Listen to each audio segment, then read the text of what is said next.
The surgical tray hit the floor with a metallic crash that made everyone in the ER turn. Maya Carter didn't flinch. She'd heard louder, gunfire at 300 meters, helicopter blades in sandstorms, the wet thud of bodies hitting concrete. This was just steel on tile. "Get her out of here." The trauma surgeon didn't even look at her. "We need experienced staff, not someone who freezes during a code." Maya hadn't frozen. She'd assessed, calculated. The patient's vitals were stable enough for the other nurses to handle. The real problem was the man in the waiting room. Military posture, civilian clothes, wrong shoes for the weather. Watching the exits instead of the intake desk. But no one asked her opinion. Commander James Rothko stepped between her and the patient, 6'3", Navy uniform still crisp, at hour 18. "Ma'am, with all respect, we need professionals handling this, not trainees." She met his eyes, said nothing. Let him think what he wanted. They always did. 60 seconds later, the west entrance exploded inward, and Maya was the only person in Redwood Mercy Hospital who wasn't surprised. Stay with me until the very end of this story. Drop a comment with your city so I can see how far this journey reaches. You won't believe where this goes. The explosion rattled the ceiling tiles loose. Dust fell like snow through the fluorescent lights. Someone screamed. Someone else hit the floor.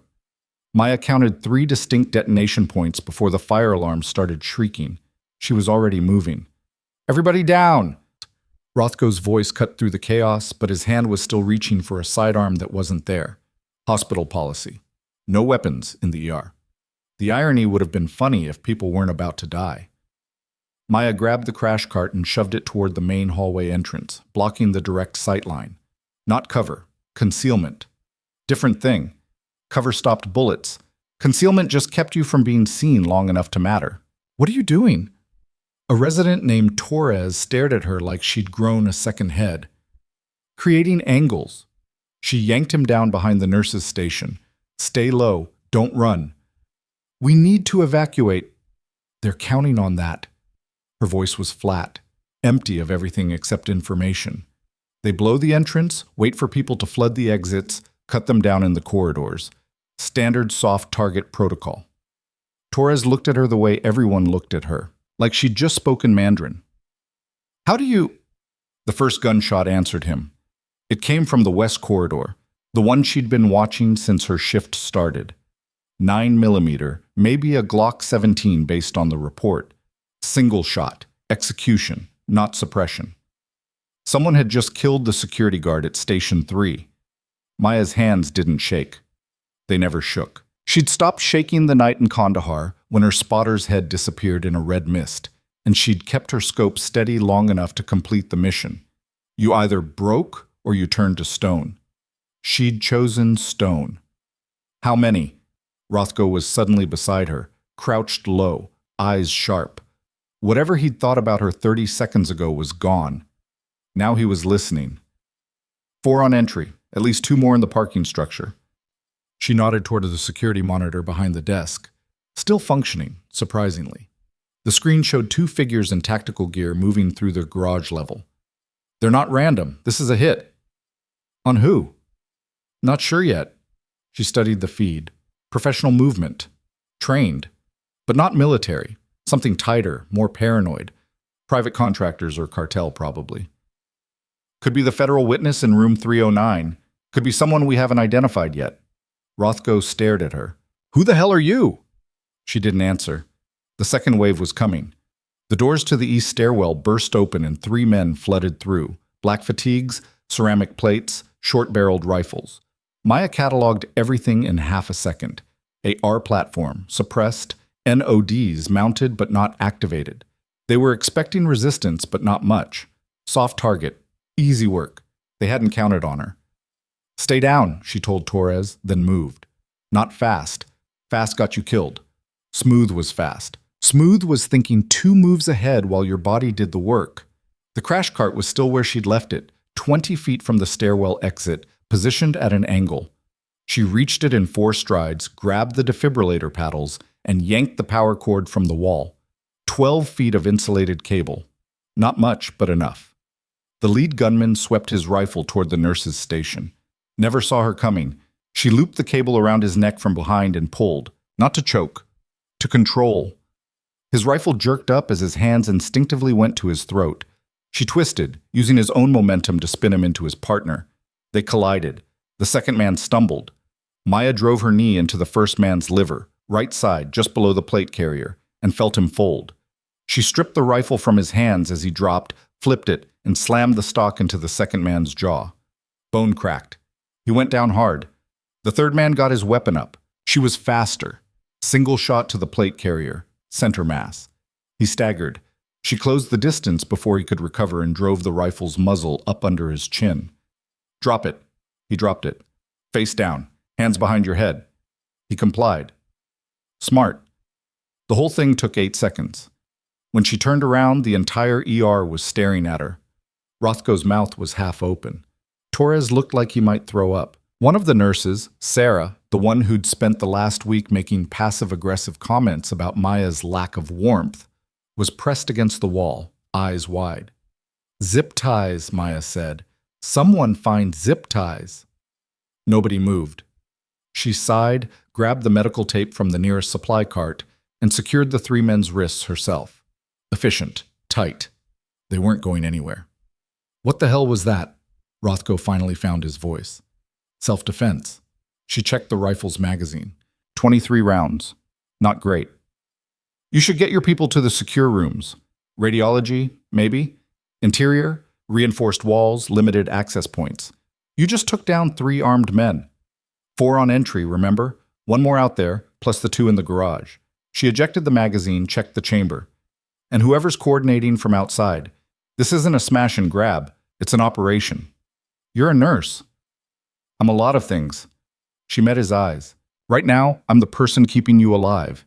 You want to argue credentials or you want to move? He wanted to move. It took 90 seconds to get the non-critical staff and mobile patients into the radiology wing. Maya positioned Rothko and 2 of his team, both unarmed, also grounded by hospital policy, at the choke points. They looked lost without weapons. She understood. She'd felt the same way the first month after discharge, every time she left the house without a sidearm. They'll come for the witness, Rothko said. Room 309, Diego Salazar. He's scheduled to testify against the Vega cartel next week. I know. How do you... He stopped, looked at her differently. You've been watching him. I've been watching everyone. She'd clocked Salazar the moment he arrived 3 days ago. Federal marshals pretending to be cousins. Perimeter security too tight for a simple assault charge.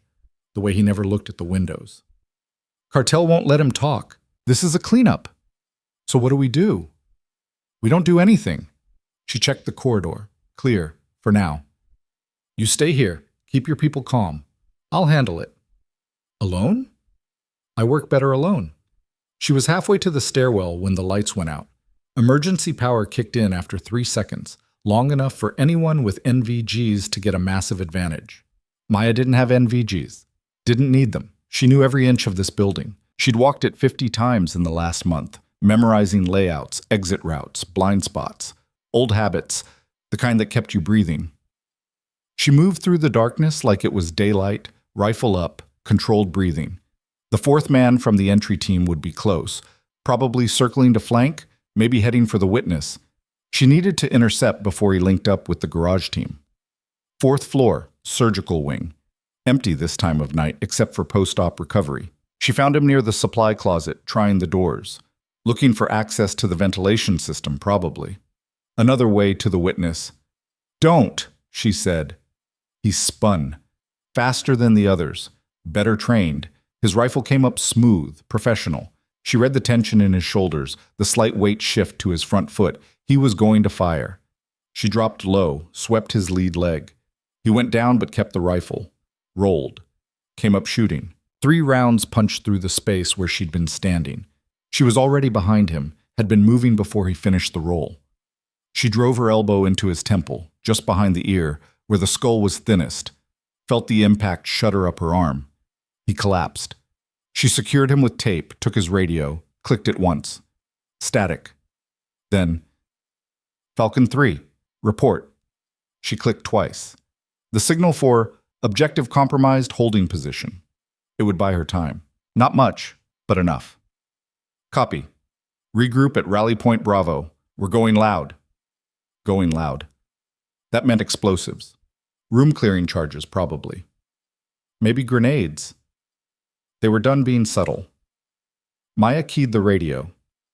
Negative. Objective is secure. Civilian complications. Suggest fallback to primary extract. Silence. Then, who the hell is this? She crushed the radio under her boot. The garage team would be moving now. They'd know something was wrong. 2 minutes, maybe 3 before they hit the main building. She needed to be in position. She took the stairs 3 at a time, rifle slung, hands free. Balance. Speed. The muscle memory was still there, buried under months of bedpans and blood pressure readings. It came back like breathing. 3rd floor. The witness was in 309. 2 marshals inside, probably armed despite policy. They'd be on edge now, hearing the explosions, the gunfire. Trigger happy. She needed to identify herself before they put a bullet in her. She slowed at the corner, called out, "Federal witness room, this is hospital staff. I'm armed but friendly, don't shoot." "Show yourself," male voice, tense. "Hands up." She stepped into view, rifle pointed at the ceiling, hands visible. "My name is Maya Carter. I'm a nurse on this floor. The hospital is under attack. Cartel hit team, at least 6 hostiles. I've neutralized 4, 2 more inbound from the parking structure." The door cracked open. A marshal peered out, young, maybe 30, weapon drawn. "How do we know you're not with them?" "If I was with them, you'd already be dead." She kept her voice level. "They're coming. You want to argue or prepare?" He looked at her, at the rifle, at the blood on her scrubs, not hers. He opened the door. Inside, the second marshal had his weapon trained on her. Older, steadier. "Put the rifle down." "No." She moved to the window, checked the angles. "You'll need me." "They're professionals. You're 2 men with sidearms in a room with no cover and 1 exit. You're already dead unless I help." Bold talk. True talk. She glanced at the witness, mid-40s, hospital gown, pale, terrified. "Salazar's the target. They'll breach this room within 5 minutes. Flashbangs, maybe gas, then triple tap center mass on anything moving. Standard cartel protocol." The older marshal lowered his weapon slightly. "You seem to know a lot about cartel protocol." "I know a lot about a lot of things." She turned back to the window. "We need to move him. Now." "To where?" "Radiology. Reinforced walls. Interior position. Defendable. We barricade. Wait for SWAT. SWAT could be 20 minutes out. Then we hold for 20 minutes. The younger marshal looked at his partner. Some unspoken communication passed between them. Then, "Okay, but you go first. We'll cover the rear." Smart. They still didn't trust her. Good. She led them into this corridor. Weapon up, scanning, clear. They moved fast. Salazar between the marshals, Maya on point. 15 seconds to the stairwell, 10 seconds down to the 2nd floor, 5 seconds to... The explosion took out the stairwell door. Maya felt the pressure wave before she heard the sound, hot wind, chemical burn ringing in her ears. She grabbed Salazar and threw him backward into the older marshal. All 3 of them hit the ground as shrapnel screamed overhead. The younger marshal wasn't as lucky. He'd been too far forward, took the blast edge on, went down hard, not moving. Maya's ears were ringing, but she could still hear the footsteps, heavy, fast, coming up the stairs through the smoke. "Move!" She hauled Salazar to his feet, shoved him toward the older marshal. "Get him to radiology. I'll hold here. You can't. Go." They went. She dropped prone, rifle braced on the dead marshal's body. No time to feel bad about that. No time to feel anything. The first figure emerged from the smoke. Tactical gear, gas mask, rifle sweeping. She put 2 rounds through his chest plate. He staggered. She adjusted. 1 round through the pelvis. He dropped. The second man was smarter. Stayed in the smoke. Laid down suppressing fire. Rounds chewed through the drywall above her head. She rolled left, came up behind a supply cart, returned fire. 3-round burst. Center mass. He ducked back. Stalemate. Her magazine was running dry. Maybe 10 rounds left. She needed to move, needed to... The window exploded inward. Rope. Fast rope insertion from the roof. 4th floor window, tactical descent. They'd adapted. Brought in a second team. Maya didn't hesitate. She ran. Not retreat. Repositioning. She hit the east corridor at full sprint, rifle slung, hands free for balance. Behind her, boots on tile. Shouting, orders in Spanish, she counted 3 pursuers, maybe 4. The stairwell to radiology was ahead, 30 feet, 20, 10. A hand grabbed her shoulder. She spun, drove her palm into a nose, felt cartilage crunch. Used the momentum to sweep the attacker's legs. He went down. She kept moving, 5 feet, 3, gunfire, hot pain across her ribs. Not a direct hit, graze. She'd had worse.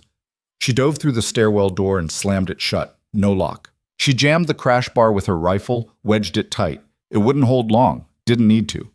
She took the stairs down, bleeding, breathing hard, alive. Rothko was waiting at the radiology entrance. Jesus, you're hit. I'm fine. She wasn't fine. Her side was on fire and her vision was starting to tunnel, but fine was relative. They're right behind me, 2, maybe 3 minutes before they breach. You need to barricade this door, now. With what? Everything. She grabbed a supply shelf and dragged it toward the entrance. Furniture, equipment, pile it high. Make them work for it. They built the barricade in 90 seconds. Desks, chairs, supply carts, anything heavy. It wouldn't stop them. Nothing stopped determined men with guns, but it would slow them down. Rothko handed her a field dressing. For the wound. She pressed it against her ribs. The pain was sharp but manageable. How many people in here? 15 staff, 3 patients. The witness and his marshal. Good. Stay in the back rooms, away from the door. When they breach, they'll throw grenades. Flash, maybe frag. Keep your heads down, ears covered. What are you going to do? She checked her rifle. 5 rounds left. Not enough. She set it aside, grabbed a scalpel from the supply tray. Better than nothing. I'm going to make them regret coming here. The first explosion came 30 seconds later, breaching charge. The door buckled, but held. The barricade shifted, groaned, held. The second explosion was bigger. Frag grenade. Shrapnel punched through the door, tore into the furniture. Someone in the back room screamed. The third explosion blew the door off its hinges. Smoke poured through the gap. Figures moved in the haze, 3 of them, maybe 4. Maya waited. Stone still. Breathing slow. They came through cautious, professional, weapons up, scanning, looking for targets. She gave them one. The first man saw her and fired. She'd already moved, rolled left, came up inside his reach. The scalpel went into his armpit, up, under the plate carrier, between the ribs. He dropped. The second man swung his rifle toward her, too slow. She grabbed the barrel, pushed it aside, drove her knee into his groin. He doubled over. She took his sidearm, put 2 rounds through his partner's face mask. The third man got smart, backed up, called for support. Maya didn't give him time. She vaulted the barricade, one hand on the twisted metal, body horizontal, and landed in the corridor. The third man turned. She shot him twice. Center, mass. He fell. Silence. She stood in the corridor, someone else's blood on her hands, chest heaving. The smoke cleared slowly. Behind her, Rothko's voice. Clear? For now. She limped back through the barricade. Her ribs were screaming. But there's more. Always more. SWAT's 2 minutes out. Radio just came back online. 2 minutes. She could do 2 minutes. Then the ceiling exploded. Debris rained down. Acoustic tiles, insulation, chunks of concrete. Maya threw herself over the nearest patient bed, shielding the occupant. A section of rebar punched through where she'd been standing. They were coming through the roof. She should have seen it coming. Should have anticipated. The cartel wasn't stupid. If the ground approaches were compromised, go vertical. Basic tactics. The hole in the ceiling was maybe 6 feet across. Dust and smoke obscured everything. Then the first rope dropped through. 1 man, 2, 3. They rappelled down fast, weapons ready. The moment their boots hit the floor, they fanned out. Professional, coordinated. Maya was already moving. She grabbed the IV stand next to the patient bed and swung it like a bat. The metal pole caught the first man across the face mask. Plastic cracked. He stumbled back. The second man tracked her with his rifle. She dove behind the CT scanner, massive, solid. Bullets pinged off the machine's housing. Contact! Contact! The third man was calling it in. More would come. They'd keep coming until the job was done. Maya's side was bleeding again. The field dressing was soaked through. She needed to end this, fast. The patient she'd shielded, elderly woman, hip replacement 2 days ago, was staring at her with wide eyes. Maya put a finger to her lips. Quiet. The woman nodded. Smart lady. Maya checked her sidearm. 3 rounds, 3 men. The math worked if she didn't miss. She closed her eyes. Listened. Filtered out the alarms, the screaming, the radio chatter. Focused on boot placement, weight distribution, breathing patterns. First man, northeast corner, moving slow, weapon sweeping. Second man, by the door providing cover. Third man, calling in their position, distracted. She opened her eyes, moved, came around the CT scanner low and fast. The first man saw her, but his rifle was pointed high. She put a round through his kneecap. He went down screaming. The second man adjusted, fired. She was already diving, sliding across the polished floor on her hip. Pain exploded in her side, but she didn't stop. Came up inside his reach, jammed the pistol under his chin, fired. The third man dropped his radio and brought his weapon around. Too slow. She was on him before he could acquire. She grabbed his rifle, pushed the barrel aside, fired her last round point blank into his chest plate. He staggered, but didn't fall. Plate caught it. He drove the rifle stock toward her face. She twisted, took it on the shoulder instead. Her arm went numb. The pistol fell from her hand. They grappled. He was bigger, stronger, younger. She was bleeding, exhausted, running on fumes. He slammed her against the wall. Her vision went white. He brought his knee up toward her injured side. She blocked with her numb arm, felt something crack. Her arm or his knee, she couldn't tell. Didn't matter. She drove her forehead into his nose, felt it break. He reeled back. She grabbed a pair of trauma shears from the nearby supply tray and drove them into the gap between his plate carrier and his shoulder. He made a sound, not quite a scream, not quite anything human. He fell. Maya collapsed against the wall, breathing hard. Her vision was tunneling again, black spots at the edges. She needed to stay conscious, needed to... Jesus Christ, Rothko was beside her. When had he gotten there? Maya, look at me. She looked. His face was swimming. Status? You just took down 3 more hostiles by yourself, with a head injury and a gunshot wound. Graze, she corrected. How many left? We don't know, but SWAT's here. I can hear them clearing the upper floors. Gunfire, distant but getting closer. Flashbangs, shouted commands. The cavalry had arrived. About damn time. The witness? Maya asked. Safe. Marshall got him to a secure room. Good. She tried to stand. Her legs didn't cooperate. That's good. Stop moving. You're bleeding out. I've had worse. When? He wasn't challenging her. He genuinely wanted to know.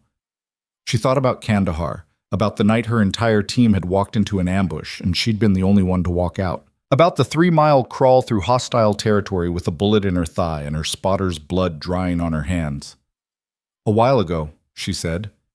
Torres appeared, medical kit in hand. He looked at her wound, went pale. She needs surgery, now. No hospitals, Maya said. Wait, we're in a hospital. You're in shock, Torres said. He was already cutting away her blood-soaked scrubs, packing the wound. You need an OR. Can't. Still hostiles in the building. SWAT's handling it. Can't trust that. Her words were slurring. Not good. Can't trust anyone. Trust gets you killed. Rothko knelt beside her. Maya, listen to me.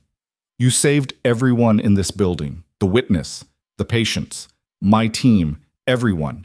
You can stand down now. It's over. It's never over, she said. They'll keep coming. They always keep coming. Who's they? She didn't answer, couldn't answer. The memories were flooding back, the faces of the people she hadn't saved. The missions that went wrong, the bodies in the sand. Maya, Rothko's voice cut through the haze.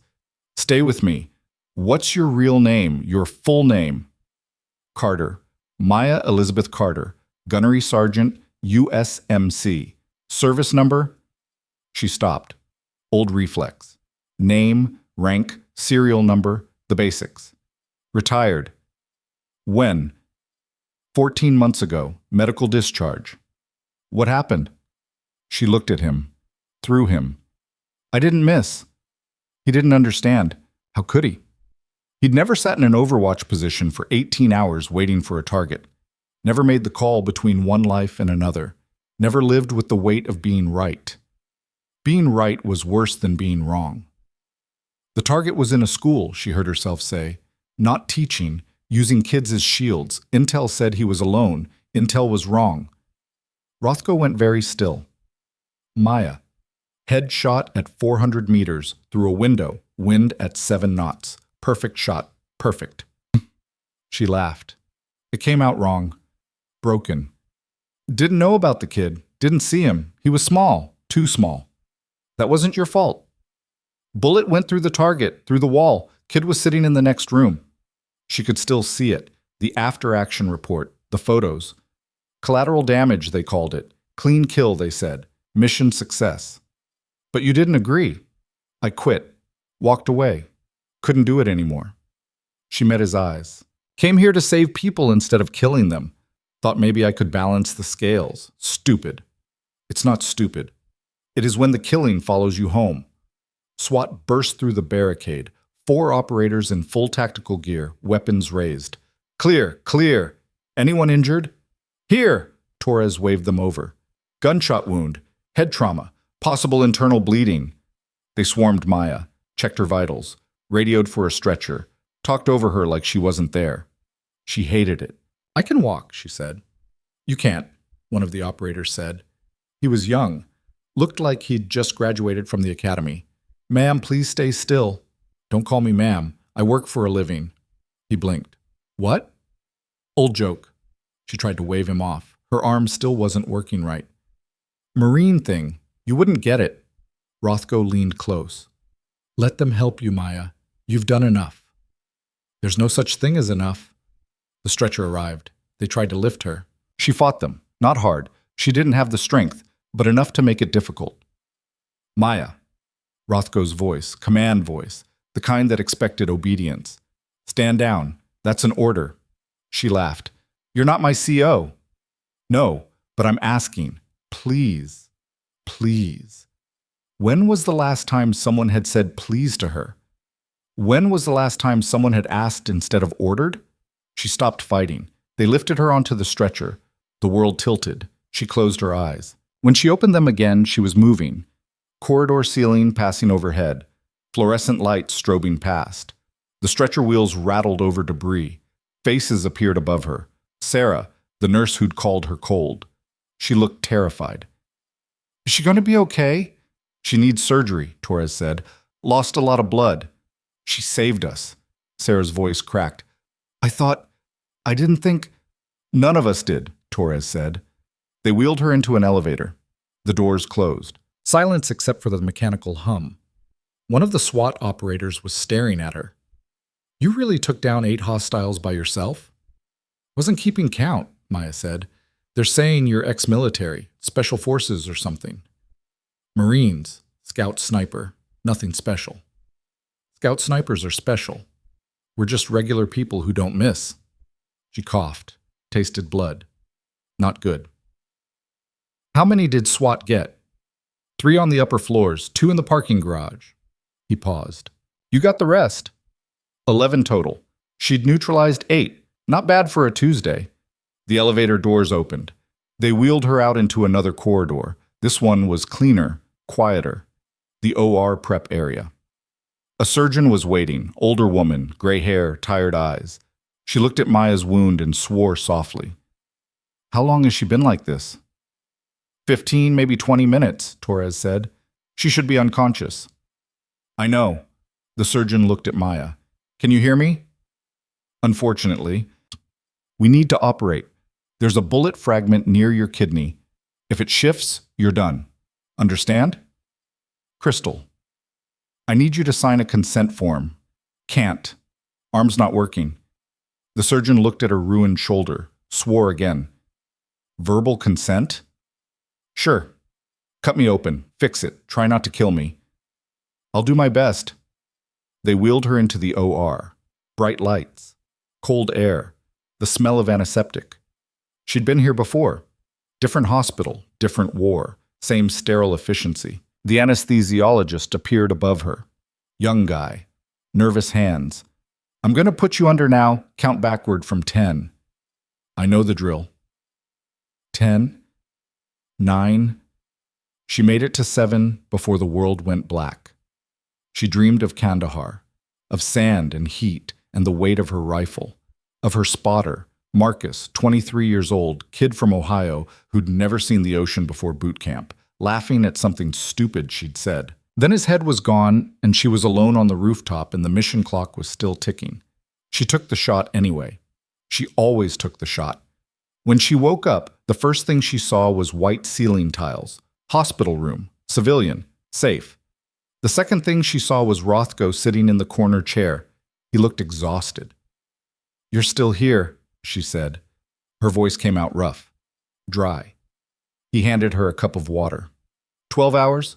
Surgery took 6. You've been out for the rest. She drank. The water tasted like plastic. Salazar? Safe. Relocated to a federal facility. The cartel team is either dead or in custody. The ones you didn't kill are facing federal charges: terrorism, attempted murder, weapons trafficking. Good. The hospital administrator wants to give you an award, medal for valor or some nonsense. Tell him no. I did. He's persistent. She shifted. Pain flared in her side. Fresh stitches. What else? Your background check came back. Gunnery Sergeant Maya Elizabeth Carter. Scout sniper. 2 tours in Afghanistan. Honorable discharge. Classified incident in Kandahar led to early termination of service. He paused. They wouldn't tell me what happened. Good. But I can guess. She looked at him. Don't. You saved a lot of people last night, Maya.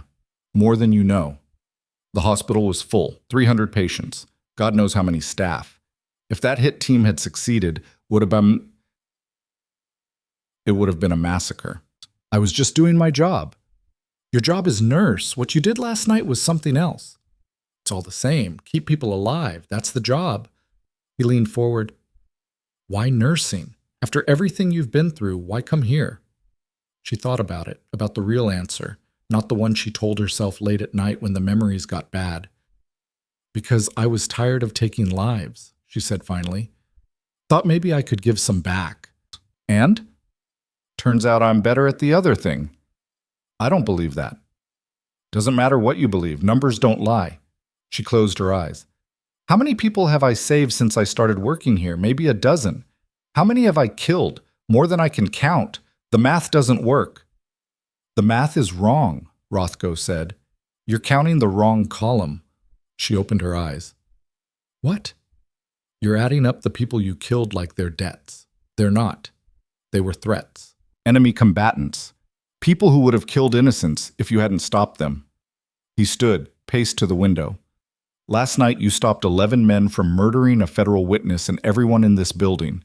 11 men who were armed, trained, and willing to kill. You think those lives count against you? They count. Not the way you think. He turned to face her. I've been in the Navy for 20 years. I've commanded teams in 6 different theaters. I've seen a lot of operators. Good ones, bad ones, the ones who crack and the ones who don't. He met her eyes. You're one of the ones who don't crack. That's rare.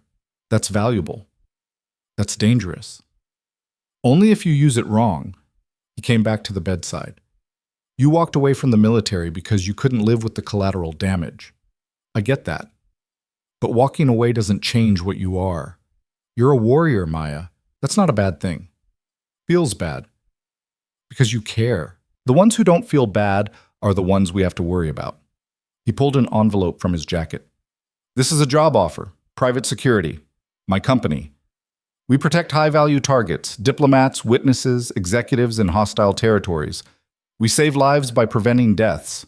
Sound familiar? She looked at the envelope. Didn't touch it. I'm not interested. You don't have to decide now, but think about it. He set it on the bedside table.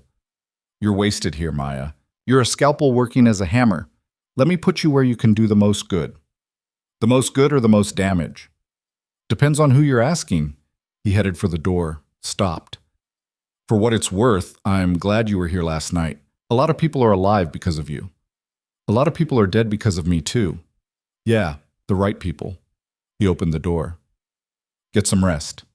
You've earned it. He left. Maya stared at the envelope for a long time. Didn't open it. Didn't throw it away. Just stared. Outside her window, Chicago sprawled under a gray sky. Somewhere in the city, people were living their lives. Going to work, picking up kids from school, arguing about parking spaces and restaurant reservations. Normal people. Safe people. People who didn't dream about Kandahar. Her phone buzzed. She'd forgotten she had it. The hospital must have returned her personal effects. Text message. Unknown number. Thank you. That was all. No name. No signature. She deleted it. 3 hours later, Torres came by with her discharge paperwork. She was being released to recover at home. 6 weeks minimum before she could return to work. Doctor's orders. Everyone's talking about you, Torres said. He wouldn't quite meet her eyes. What you did? How you moved? The way you fought? I did what needed doing. You killed 8 people, Maya, with your bare hands, with medical equipment, like it was nothing. It wasn't nothing. But you made it look like nothing.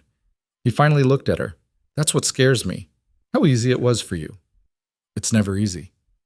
But you've done it before. A lot. She didn't answer. He set the paperwork on the bed. There's going to be an investigation, hospital policy. Anytime there's violence on premises, especially involving staff, you'll need to give a statement. I know. They're going to ask questions about your background, your training, why you were able to do what you did. Let them ask. He hesitated. Are you going to come back after the 6 weeks? Where else would I go? I don't know. Somewhere you fit better, maybe. I fit here fine. Do you? He picked up the envelope Rothko had left. Because it seems like maybe you're meant for something else. She took the envelope from him, opened it. Inside was a business card and a single sheet of paper. The card read, Rothko Security Solutions, Elite Protection Services. The paper was a contract, 6 figures, full benefits, relocation assistance if needed. She tore it in half. I'm a nurse, she said. That's what I do now. Torres looked at her like she'd just turned down a winning lottery ticket. Maybe she had. He left without another word. Maya lay back against the pillows. Her side ached. Her shoulder throbbed. Her head felt stuffed with cotton. She closed her eyes, tried not to see the faces, failed. The kid in Kandahar. Marcus. The men she'd killed last night. They all blurred together. Dead was dead. Didn't matter if it was justified. Didn't matter if it saved lives. They were still gone. And she was still here. She must have dozed off because when she opened her eyes again, the room was darker. Late afternoon. The sky outside had gone from gray to charcoal. Someone was standing in the doorway. She tensed, reached for a weapon that wasn't there. The figure stepped forward into the light. Sarah, the nurse from the ER. Sorry, Sarah said quickly. I didn't mean to startle you. Maya relaxed, slightly. It's fine. I just wanted to... Sarah trailed off, looked at her hands. I wanted to apologize for the things I said about you being cold, not caring. I was wrong. You weren't wrong. I am cold. No, you're careful. There's a difference. Sarah came closer. I've been thinking about it, about how you are with patients. You don't show emotion, but you're always watching, always paying attention. You notice things nobody else sees. Part of the job. Not the way you do it. Sarah sat in the chair Rothko had vacated. Last week, Mrs. Patterson in 408, remember her? Hip replacement, 73, diabetic. You noticed her blood sugar was trending up before the monitors flagged it. You adjusted her insulin before she went critical. The doctor didn't even catch it until you'd already fixed it. So? So you saved her life. Quietly. Without making a big deal about it. You do that all the time. We just don't notice because you don't want us to. Maya said nothing. And last night, Sarah continued, you saved all of us. You could have run, could have hidden, but you didn't. You fought. You bled. You nearly died. For people who'd been treating you like garbage. I wasn't doing it for you. I know. You were doing it because it was right. Sarah stood. I just wanted you to know that I see you now, really see you, and I'm sorry it took something like this. She left before Maya could respond. Maya sat in the quiet room and wondered if being seen was better than being invisible. Decided it wasn't. Invisible kept you safe. Invisible meant no one asked questions, no one dug into your past, no one expected things you couldn't give. Her phone buzzed again. Another text. Same unknown number. The enemy of my enemy is my friend. You made powerful enemies last night. The Vega Cartel doesn't forget. Watch your back. She stared at the message. Read it 3 times. Then she got out of bed. Her legs shook but held. She found her clothes in the closet, torn, bloody, probably biohazard at this point. She put them on anyway. The stitches in her side pulled. She ignored them. She walked to the window, looked down at the parking lot, 4 stories up, good vantage point. She could see the entire perimeter, 3 exits, 2 main roads, decent sight lines. She memorized it all. Then she opened her phone and typed a reply. Let them try. She hit send, waited. No response. She didn't expect one.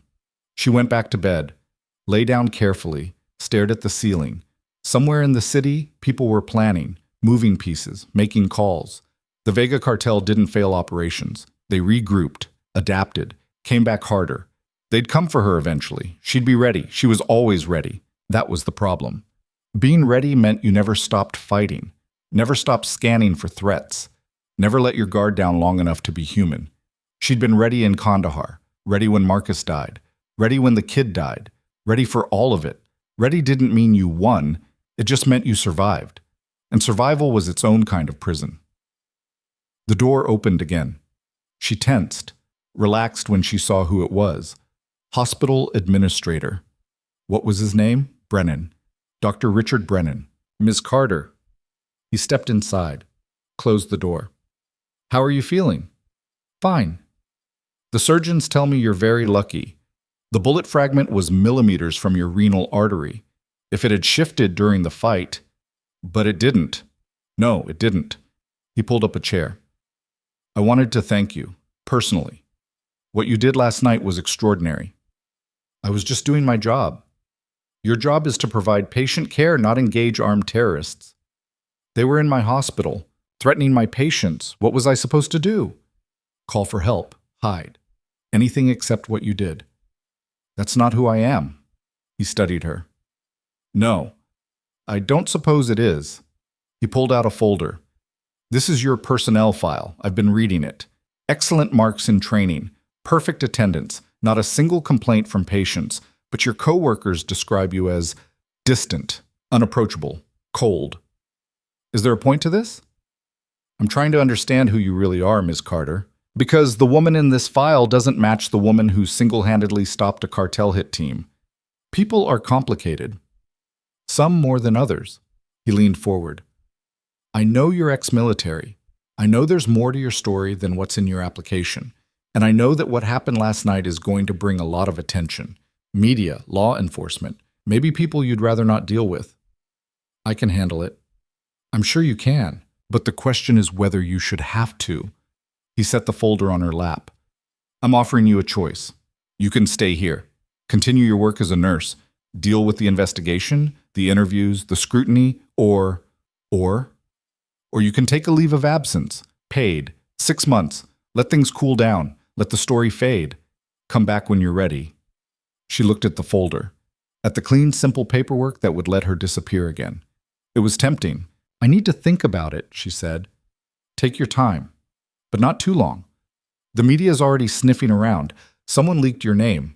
By tomorrow, you'll be all over the news. Heroic nurse saves hospital. They'll want interviews, photos. They'll dig into your past. Let them dig. Are you sure? Because once they start digging, they won't stop. They'll find Kandahar. They'll find the incident. They'll find everything you've been trying to leave behind. She met his eyes. How do you know about Kandahar? I don't, but I know a look when I see one. The look of someone carrying weight they can't put down. He stood. Think about the offer. You have 72 hours. He left. Maya opened the folder, read her own file like it belonged to someone else. Maya Elizabeth Carter, age 27. Previous employment, United States Marine Corps. Reason for leaving, medical discharge. Medical. That was the official term, the polite term. The real term was broken. They'd sent her to 3 different psychologists. All of them said the same thing: post-traumatic stress, moral injury, survivor's guilt. Big words for the simple fact that she couldn't close her eyes without seeing blood. She told them she was fine, passed all the tests, said all the right things. They discharged her anyway, probably saved her life. If she'd stayed in, she would have eaten a bullet within 6 months. She'd known it, they'd known it, so they'd let her go. Honorably, with full benefits and a handshake and a thank you for your service that meant nothing. And she'd come to Chicago, started over, became someone new, became Maya the nurse, Maya the quiet one, Maya who kept her head down and her mouth shut and her past locked away where it couldn't hurt anyone. Worked fine. Until last night. Until the killing instincts kicked back in and she remembered what she really was. She closed the folder. Made her decision. She'd stay, face the scrutiny, deal with the media, let them find Kandahar if they wanted. She was done running, done hiding from what she'd done, done pretending she was someone she wasn't. The truth was simple. She was a killer who'd learned to heal. Both things were true. Both things mattered. And if the world couldn't accept that, then the world could go to hell. She picked up her phone, texted the unknown number one more time. Tell the Vega Cartel I'm not hard to find. Redwood Mercy Hospital, 3rd floor, room 347. If they want me, come get me. She hit send, turned off the phone, lay back, waited. Nobody came that night. Maya woke at 0400 hours, old habit, and scanned the room. Empty. Quiet. Just the hum of medical equipment and distant voices in the hallway. She sat up carefully. The stitches pulled but held. Her shoulder was stiff, useless. She'd need physical therapy. Weeks of it, maybe months. She swung her legs off the bed, tested her weight, stood. The floor was cold under her bare feet. She walked to the window. Chicago was still dark, streetlights casting orange pools on wet pavement. A patrol car sat at the hospital entrance. Police presence. Protection or surveillance, hard to say. She pressed her forehead against the glass, felt the cool surface, focused on breathing, in, out, count to 4, hold, release. The breathing exercises the therapist had taught her, supposed to help with the stress, the memories, the nightmares. They didn't work. Nothing worked. But she did them anyway because the alternative was screaming, and she'd learned a long time ago that screaming didn't solve anything. The door opened behind her. She spun. Too fast. Pain lanced through her side. She grabbed the window frame for support. A nurse stood in the doorway. Not Sarah. Someone else. Older woman, maybe 50, tired eyes. Vitals check, the nurse said. Didn't mean to startle you. You didn't. The nurse looked at her. At the way she'd moved, at the defensive posture she couldn't quite hide. You should be in bed. I'm fine standing. Doctor's orders. I don't care about doctor's orders. Maya walked back to the bed. Sat. Check whatever you need to check. The nurse worked in silence. Blood pressure, temperature, pulse, wrote everything on a chart without comment. You're tachycardic, she said finally. Heart rate's elevated. Are you in pain? No. Are you sure? Because I can get you something. I said no. The nurse studied her. You know, I've been doing this for 30 years. I can tell when someone's hurting. Then you should also be able to tell when someone doesn't want to talk about it. Fair enough? The nurse closed the chart. But for what it's worth, what you did last night was incredible. My daughter works in the ER. You saved her life. Maya said nothing. She came home crying, told me everything, how you moved, how you fought, how you didn't hesitate. The nurse's voice cracked slightly. I just wanted to say thank you from one mother to another. I'm not a mother. No. But you protected my child like she was yours. That counts for something.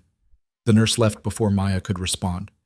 Maya lay back down, stared at the ceiling, tried not to think about the word mother, about what that meant, about the life she'd never have, because people like her didn't get normal things like families and futures. People like her got missions, targets, body counts. She closed her eyes, tried to sleep, failed. At 06:30, Torres came by with breakfast. Hospital food. Gray eggs, burnt toast, coffee that tasted like cardboard. She ate anyway. Fuel was fuel. "You look terrible," Torres said. "Thanks." "I mean it. When's the last time you actually slept?" "Does it matter?" "It does if you collapse during your statement." He sat in the chair. "The investigators are coming at 9, FBI, local PD, hospital administration. They're going to ask a lot of questions." "Let them ask." "Maya." He leaned forward. "They're going to want details about your training, your background, how you knew what to do. You can't just shut down on them." "Watch me. This isn't a joke. If you don't cooperate, they'll assume you're hiding something." "I am hiding something. Multiple somethings. All classified." Torres rubbed his face. "Then get a lawyer. Someone who can navigate this without you ending up in a federal interrogation room." "I don't need a lawyer. I didn't do anything wrong." "You killed 8 people. In self-defense. Defense of others. Completely legal." "Legal doesn't mean simple." He stood. "Just think about it, okay? I know a guy. Criminal defense. Good at his job. Discreet." "I'll think about it." She wouldn't. Lawyers asked questions. Questions led to answers.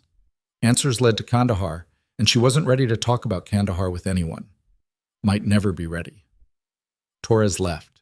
Maya finished her coffee, looked at the clock, 2.5 hours until the investigators arrived. She used the time to prepare. Not physically, she couldn't do much with one arm and stitches holding her guts together, but mentally. Running through scenarios, anticipating questions, planning answers that were true but incomplete. Name: Maya Elizabeth Carter. Occupation: registered nurse. Prior employment: United States Marine Corps, honorably discharged. What happened last night? Armed men attacked the hospital. I defended myself and others using reasonable force. How did you know what to do? Training and instinct. Where did you receive this training? I'm not at liberty to discuss classified operations. Simple, clean, nothing they could use against her. At 08:45, a man in a suit appeared at her door. Mid-40s, receding hairline, cheap tie, federal agent, probably FBI. "Ms. Carter, I'm Special Agent Dennis Park. Mind if I come in?" "Do I have a choice?" "You always have a choice." He stepped inside anyway, closed the door. "How are you feeling?" "Like I got shot." "Fair." He pulled out a notebook. "I'm going to be conducting your interview in about 10 minutes. Just wanted to introduce myself first. Let you know what to expect." "I've been interviewed before." "I'm sure you have. But this is different. 8 dead. Millions in property damage. A federal witness nearly killed. This is high profile, lots of eyes on it." "Not my problem." "It is if those eyes start looking at you too hard." He sat. "Look, I've read your file. I know you're ex-military. I know there's probably stuff in your background you'd rather keep quiet. I'm not interested in any of that. I just need to understand what happened last night." "Why?" "Because something doesn't add up." He flipped through his notebook. "You're a nurse, 27 years old, been on the job here for 3 months. No prior incidents, no violence, no red flags. Then suddenly you're taking down trained cartel operatives like it's nothing. Sometimes people surprise you. Not like this. This level of skill, this kind of tactical awareness. It doesn't come from nowhere." He looked up. "So where did it come from?" "The Marines. The Marines teach a lot of things. But what you did last night was specialist level work. MARSOC, maybe. Special operations. Am I close?" She didn't answer. "Your file says you were a vehicle mechanic." "My file says a lot of things." "But not the truth?" "The parts that aren't classified." He leaned back. "Okay, I can work with that. But you need to understand something. The Vega cartel doesn't take losses like this lightly. They're going to come after you. Maybe not today. Maybe not tomorrow. But eventually." "I know." "And you're okay with that?" "I invited them." Park went very still. "Excuse me?" I sent them a message, told them where to find me, figured it's better than wondering when they'll show up. That's the stupidest thing I've ever heard. Or the smartest, depends on your perspective. My perspective is that you just painted a target on your back. It was already there. I just made it easier to see. Park stood, paced to the window, stared out at the city. You're either very brave or very damaged. I can't tell which. Both, probably. He turned. We can protect you. Witness protection, new identity, new city, clean start. I don't want a clean start. Why not? Because running doesn't fix anything. It just moves the problem. And staying here does? At least I know where the problem is. Park shook his head. You're going to get yourself killed. Wouldn't be the first time someone tried. He walked to the door, stopped. The interview starts in 5 minutes. Conference room down the hall. You need anything? Water? Coffee? I need people to stop asking if I need things. Not going to happen. You're a hero now, whether you like it or not.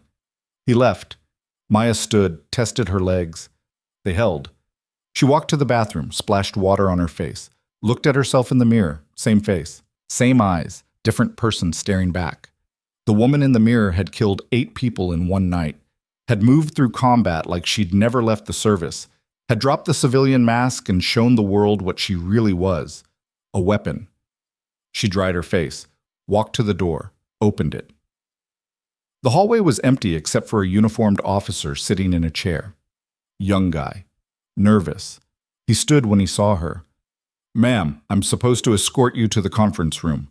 I know where it is. Protocol, ma'am. She almost laughed. Protocol. As if a single police officer could protect her if the cartel actually came, but she let him walk beside her, let him feel useful. The conference room was on the 2nd floor. Long table, uncomfortable chairs, bad lighting. Park was already there, along with 2 other agents, a detective from Chicago PD and Dr. Brennan. Everyone stood when she entered. She hated that. Sit, she said. They sat. She took the chair at the end of the table, farthest from the door. Back to the wall.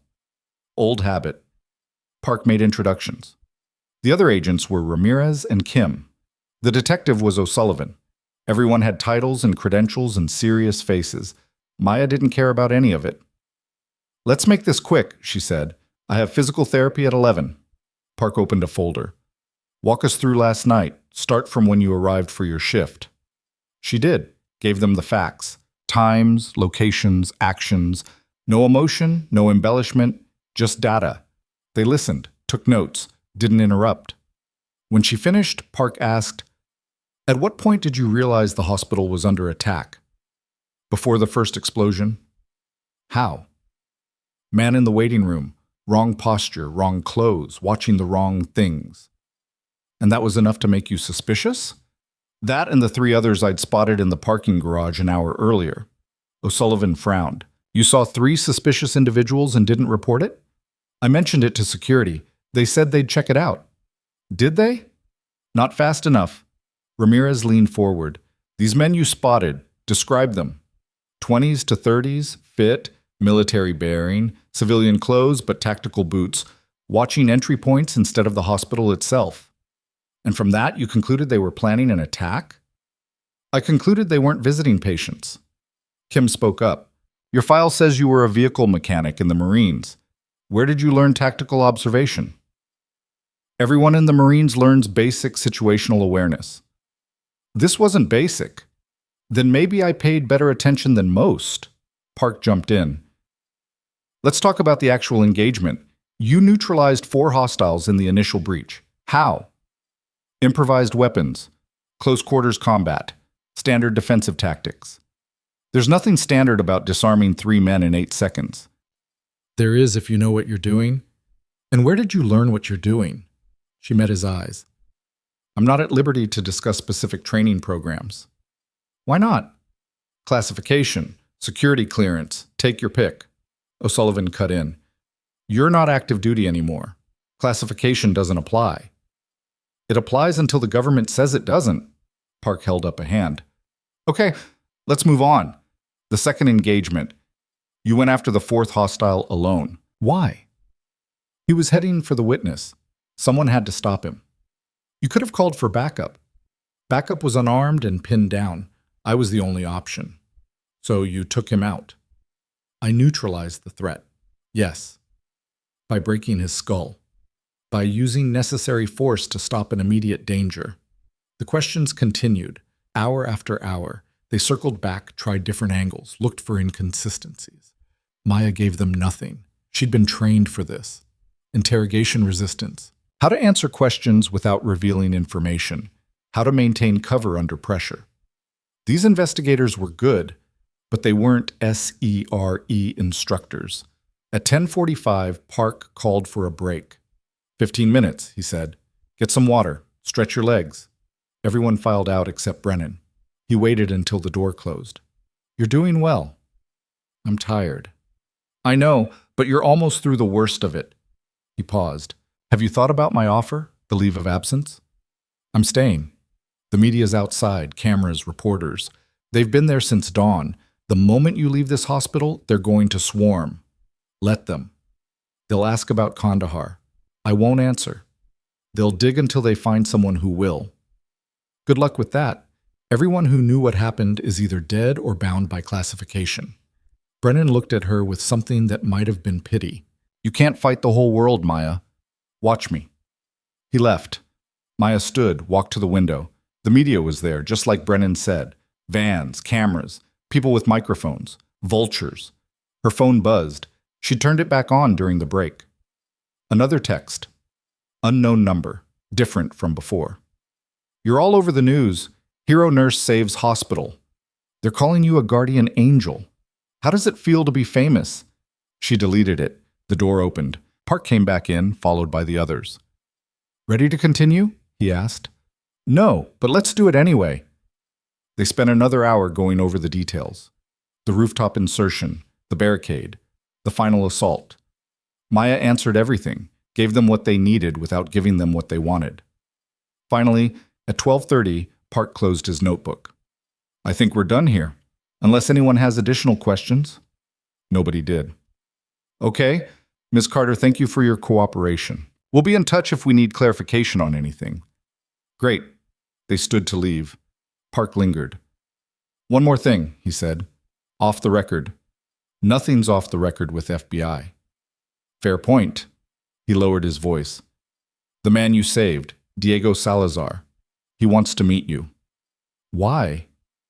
To say thank you. He's being transferred to a secure facility today. Thought you might want to see him before he goes. I don't. He's insistent. Not my problem. Park sighed. 5 minutes. That's all he's asking. 5 minutes I could spend sleeping. Please, the man's been through hell. Let him have this. Maya looked at him, at the genuine request in his eyes, decided it was easier to agree than argue. Fine, 5 minutes. They walked to Salazar's room, 2 marshals outside the door, different from the ones last night. These looked older, more experienced. Park knocked, entered. Maya followed. Salazar was sitting up in bed, bandages on his arm, bruises on his face, but alive. Ms. Carter. His voice was rough, accented. Thank you for coming. You have 4 minutes and 30 seconds. He laughed, winced. Direct. I like that. He gestured to a chair. Please. Sit. She stayed standing. Okay. He shifted. I wanted to look you in the eye and say thank you. You saved my life, risked yours to save mine. That's a debt I can never repay. I wasn't doing it for you. I know. You were doing it because it was right, because it's who you are. He paused. The marshals told me what you did, how you fought. They said it was like watching a ghost. There 1 second, somewhere else the next, taking down men twice your size like they were nothing. They were something. They're just dead now. Because of you. Because they made bad choices. Salazar studied her. You remind me of someone. A woman I knew in the service. Colombian Special Forces. She had your eyes. Cold but not cruel. Detached but not indifferent. What happened to her? She died doing what you did last night, saving people who didn't deserve it. Nobody deserves to die violently. The Vega Cartel disagrees. They believe in blood payment. Eye for an eye. You took 8 of theirs. They'll want 8 of yours. They can try.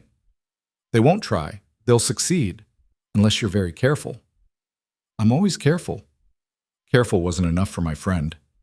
He reached for a glass of water. His hand shook. I'm telling you this because you deserve to know what's coming. The cartel has resources, money, people. They'll come at you from angles you don't expect. Like you said, eye for an eye. I'm ready. Nobody's ready for what they'll do. Park cleared his throat. We should wrap this up. Mr. Salazar needs rest. Salazar ignored him. Ms. Carter, Maya, one survivor to another. Run, change your name, disappear, live. I tried disappearing, didn't take. Then fight, but fight smart. Don't give them easy targets. Noted. She turned to leave. One more thing, Salazar called. The man who coordinated the attack. The one giving orders on the radio. His name is Victor Ruiz, former Mexican Special Forces. The Vega cartel's head of security. Very dangerous. Very smart. And you're telling me this why? Because he's the one who'll come for you, and when he does, he won't send amateurs.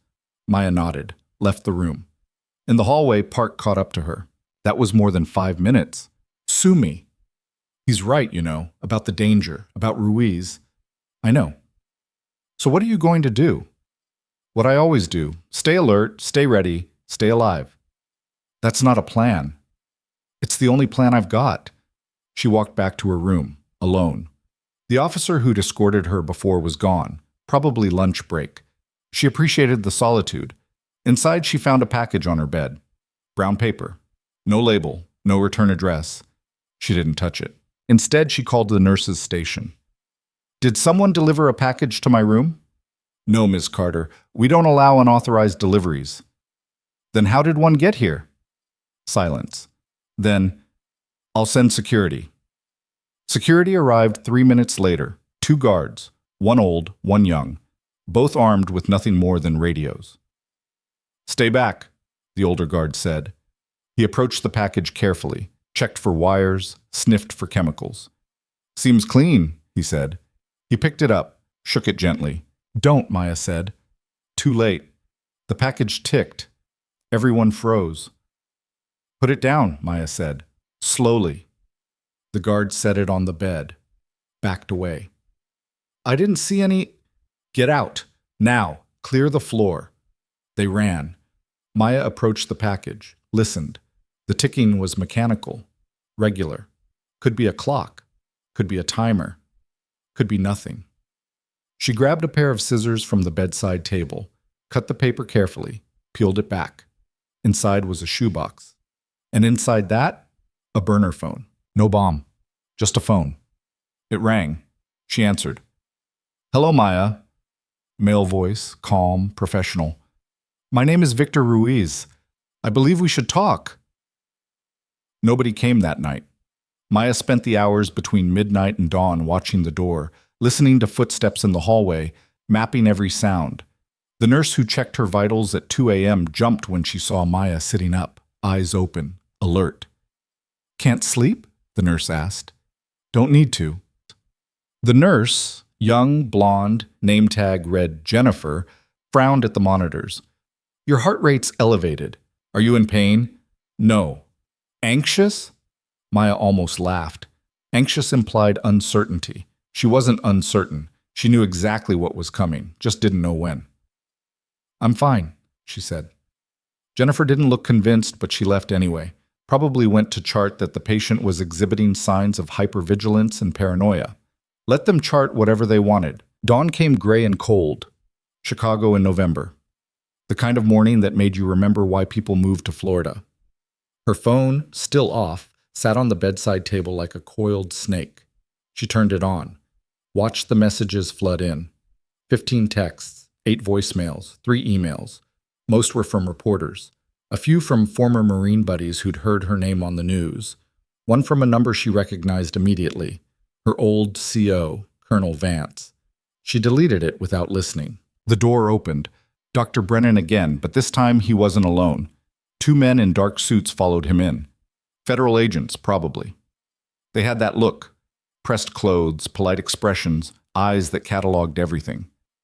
Ms. Carter, Brennan said, these gentlemen are from the FBI. They'd like to speak with you.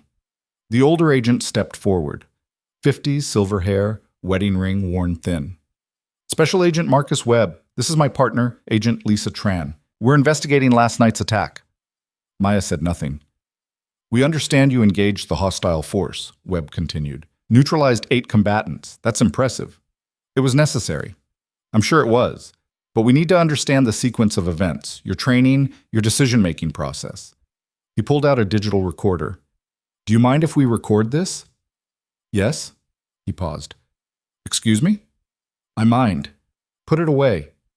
Webb exchanged a glance with Tran. She was younger, sharper, watching Maya the way a chess player watches an opponent. Ms. Carter, Webb said carefully, we're not here to accuse you of anything. You're a victim in this situation. But 8 men are dead. We need to document. They came to kill people. I stopped them. That's the documentation. It's not that simple. It is exactly that simple. Tran spoke for the first time. Your former military, Marine Scout sniper, honorable discharge 14 months ago following an incident in Kandahar province. She said it like she was reading from a file. Probably was. What happened in Kandahar? Classified. Not anymore. We pulled your records.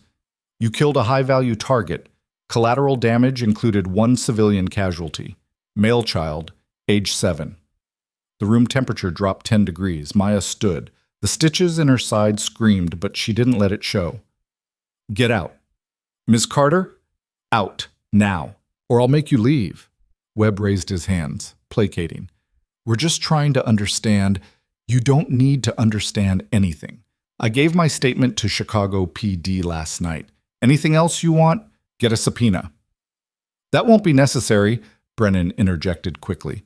Agents, I think Ms. Carter needs more time to recover. Perhaps we can schedule a follow-up interview when she's feeling better. Tran's eyes never left Maya. One more question. You sent a text message last night to an unknown number. The message read, Tell the Vega Cartel I'm not hard to find. Why would you do that? Maya smiled. No warmth in it. Seemed efficient. Efficient. They want me dead. I made it easy. No need to hurt anyone else looking for me. That's incredibly reckless. That's tactical. There's a difference. Webb closed his notebook.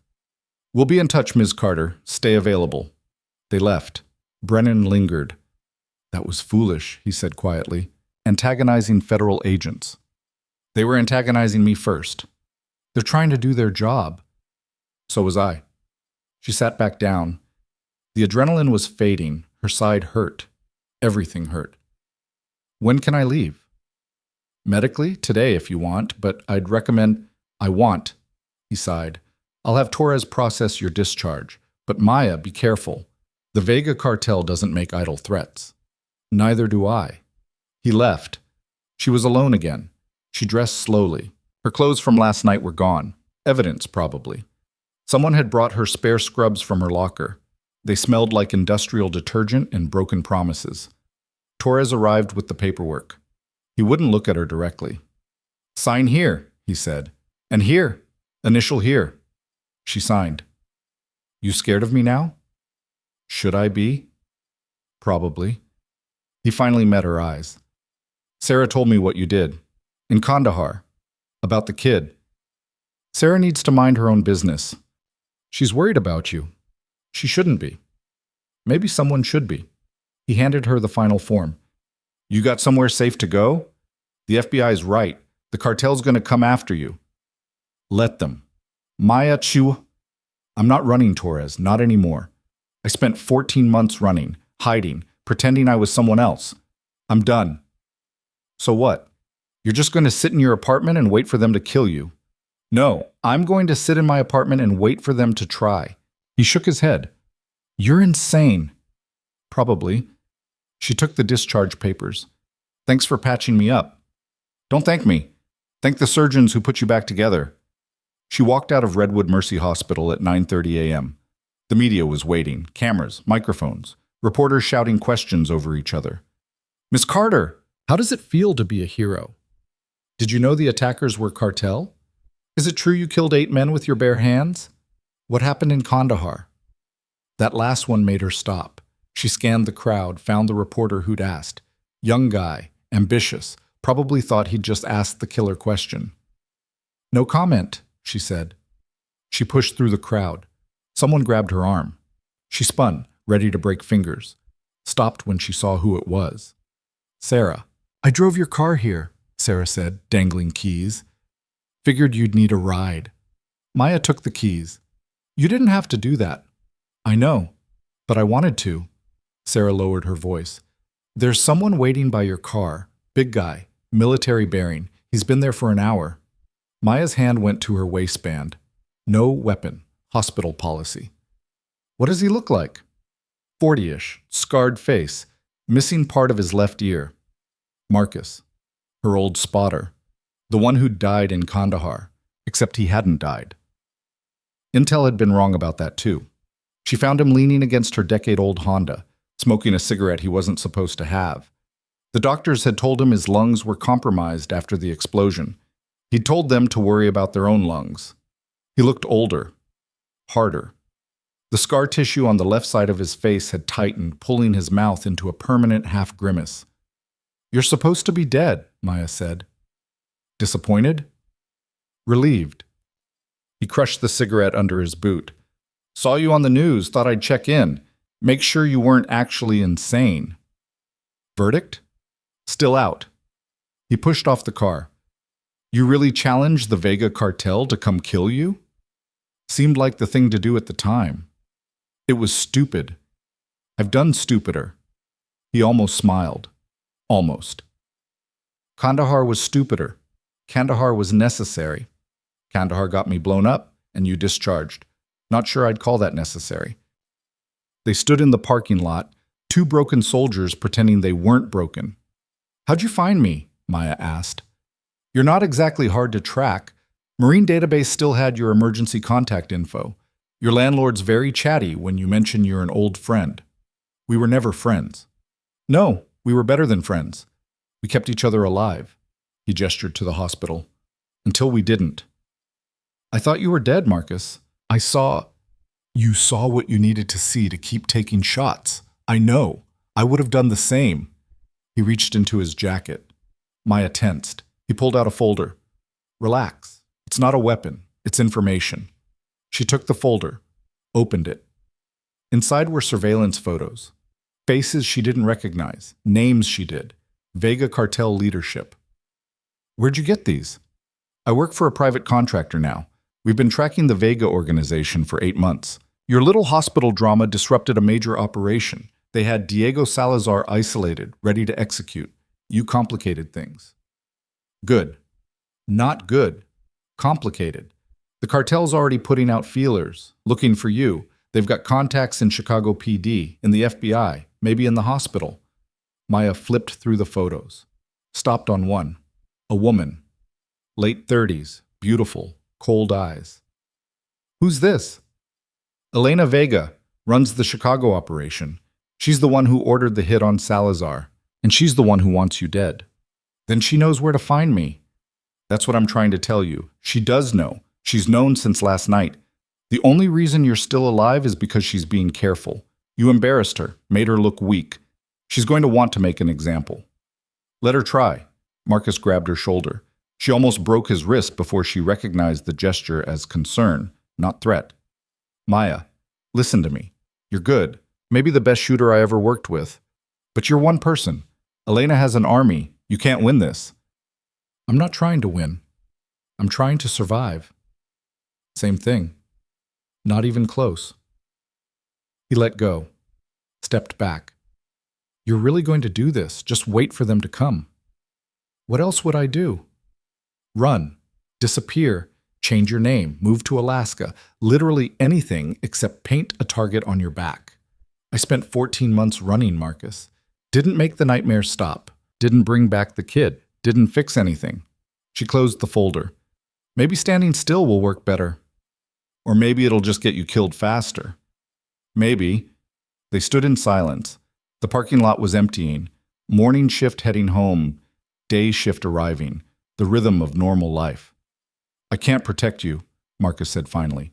My contractor won't authorize an operation without DOD clearance. This is personal, not professional. I'm not asking for protection. I know, but I'm offering anyway. He pulled out a phone. Cheap burner. My number's programmed in. You need backup, you call. I'll come. No questions. She took the phone. Why? Because I owe you. Because you kept shooting even after I went down. Because you completed the mission when anyone else would have broken. He met her eyes. Because you're the reason I'm alive.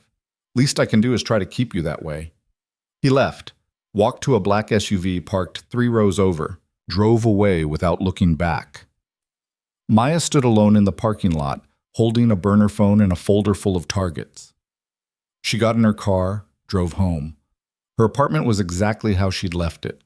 Small, clean, impersonal, 1 bedroom, kitchenette, bathroom, furniture that came with the lease, nothing on the walls, nothing that said a person actually lived here.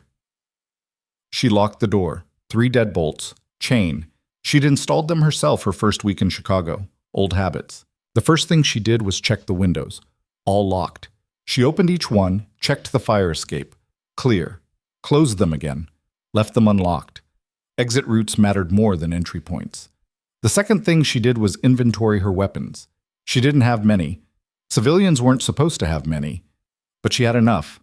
Glock 19 in the bedside drawer, 17-round magazine, 2 spares, K-bar knife under the mattress, collapsible baton in the coat closet, pepper spray on the keychain, not enough to fight an army, enough to make them work for it. She took the Glock, checked the chamber, clean. She'd maintained it religiously even though she hadn't fired it in months. Muscle memory. She set it on the kitchen counter, made coffee, black, strong enough to strip paint. The folder Marcus had given her sat next to the Glock. She opened it again while the coffee brewed. Elena Vega, born in Sinaloa, moved to Chicago at 19. Built the Vega Cartel's Midwest operations from nothing, smart, ruthless, survived 3 assassination attempts and 2 federal investigations. The woman didn't make mistakes, except she'd underestimated hospital security. Sent a hit team into a building without proper reconnaissance. Lost 11 men in 1 night. That was a mistake. And Elena Vega didn't tolerate mistakes. Maya's phone rang. Not the burner. Her personal phone. Unknown number. She answered. Yeah. Miss Carter. Female voice. Accented. Calm. My name is Elena Vega. I believe you've been expecting my call. Maya took a sip of coffee. Took you long enough. I wanted to give you time to reconsider your invitation. Baiting a cartel is generally considered poor judgment. I've got poor judgment. Ask anyone. A pause, then. You killed 11 of my men. They were trying to kill a federal witness in my hospital. I took it personally. I'm taking it personally as well. Elena's voice didn't change. Still calm. Still controlled. You've created a problem for me, Ms. Carter. My reputation requires a response. So respond. I intend to. But first I wanted to give you an opportunity, a professional courtesy, soldier to soldier. I'm not a soldier anymore. Once a soldier, always a soldier. We both know that. Elena paused. I'm prepared to offer you employment. Your skills are impressive. I could use someone like you. Maya laughed. You want to hire me? After I killed 11 of your people? Those people were contractors, expendable. You, however, are not.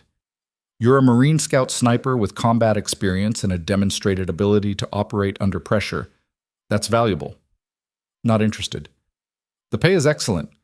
6 figures, full benefits, relocation assistance if needed. Elena was quoting the same terms Rothko had offered. Probably not a coincidence. All I require is loyalty. I'm not loyal to people who murder witnesses. Salazar wasn't a witness. He was a traitor. He worked for me for 8 years. Took my money. Enjoyed my protection. Then he tried to betray me to save himself. There are consequences for betrayal. There are consequences for a lot of things. Indeed. Which brings me to my second option. Elena's voice cooled. You have 24 hours to leave Chicago, disappear, change your name, start over somewhere I'll never find you. If you do this, I'll consider the matter closed. Your actions at the hospital were self-defense. Unfortunate, but understandable. And if I don't leave, then I'll kill you, slowly, publicly, as an example to anyone else who thinks they can interfere with my operations. No threat in her voice, just statement of fact. I'll kill everyone you care about first. Your friends, your coworkers, that nice nurse Sarah who drove your car this morning, the resident Torres, Commander Rothko and his family. I'll make you watch, then I'll kill you. Maya set down her coffee. You done? Almost. One more thing. I know about Kandahar, about the child, about the guilt that drove you out of the service. Elena paused. I can make you feel that way again, over and over. Every person who dies because of your stubbornness will be on your conscience, just like that little boy. The line went dead. Maya sat in her kitchen staring at the phone. Her hands were shaking, not from fear, from rage. Elena had made a mistake. Not the hit at the hospital. This. Threatening the people Maya worked with. Bringing up Kandahar. You didn't poke a wounded animal and expect it to run. You poked it. It bit. She picked up the burner phone Marcus had given her, dialed. He answered on the first ring. That was fast. I need everything you have on Elena Vega. Location, security, routines, everything. You're going after her. She threatened my coworkers, said she'd kill them to get to me. So you're going to kill her first. I'm going to remove the threat. Maya, I'm not asking for permission, Marcus. I'm asking for information. You going to help or not? Silence. Then, I'll send you what I have. But this is insane. Even for you. Insanity's a growth market. She hung up. The phone buzzed 30 seconds later. Encrypted file. She downloaded it. Elena Vega lived in a penthouse in the Gold Coast. 24th floor. Private elevator. Security team rotated in 8-hour shifts. 6 men on duty at any given time. Former military mostly. Well trained, but not scout sniper trained.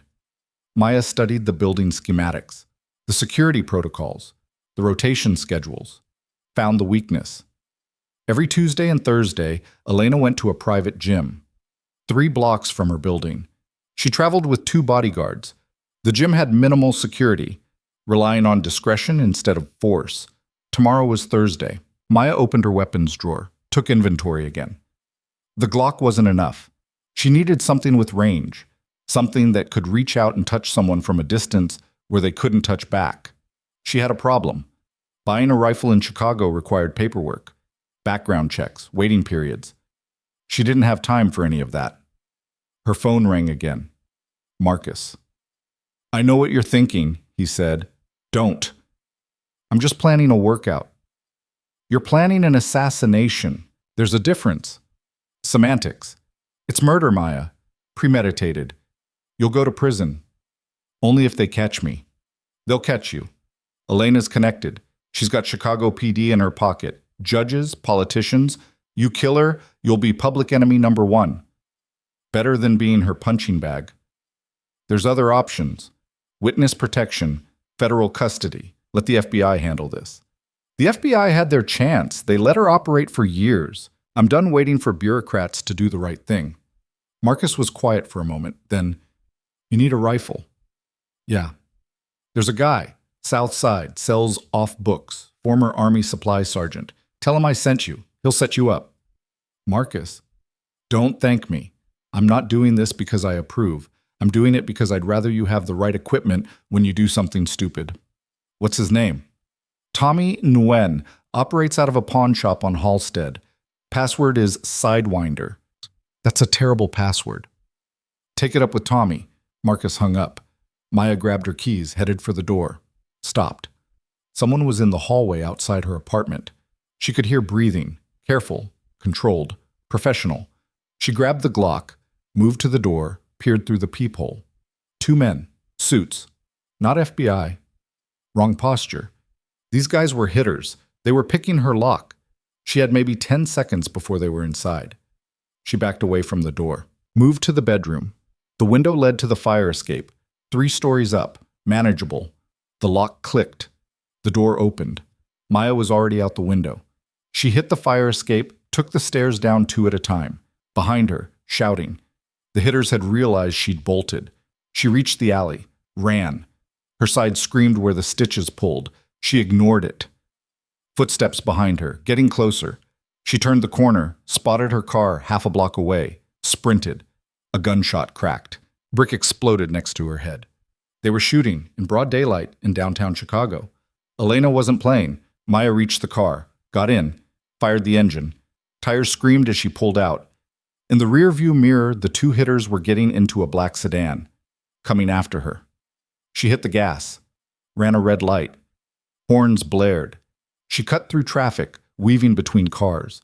The sedan kept pace. Professional drivers. She took a hard right, then a left, trying to lose them in the grid. Didn't work. They knew the city as well as she did. Another gunshot. Her back window exploded. She ducked, kept driving, took another corner, saw what she needed. Construction zone. Half the street torn up. Barriers everywhere. Heavy equipment. She aimed for the narrowest gap, threaded between a backhoe and a concrete barrier. Scraped paint off both sides of the car. Didn't slow down. Behind her, the sedan tried to follow. Didn't fit. Crashed into the barrier. Stopped dead. Maya kept driving. Didn't look back. She ditched the car 6 blocks later. Too hot. Too recognizable with the missing back window. She hoofed it. Grabbed a cab. Gave the driver an address 3 blocks from the pawn shop. Paid cash. Got out. The pawn shop was exactly what she expected. Barred windows, flickering neon sign, security cameras covering every angle. Inside, an old Vietnamese man sat behind bulletproof glass. He looked up when she entered, didn't smile. "We're closed," he said. "Tommy Nguyen?" "Who's asking?" "A friend of Marcus Hayes. He said you might be able to help me with a special purchase." "Don't know anyone named Marcus." Maya leaned close to the glass. "Sidewinder." Tommy's expression didn't change, but he pressed a button under the counter. A door buzzed open. "Back room," he said. She went through. The back room was 3 times the size of the storefront. Weapons lined the walls. Handguns, rifles, shotguns. Some legal, most not. "Marcus vouched for you," Tommy said, following her in. "That means something, but it doesn't mean I trust you.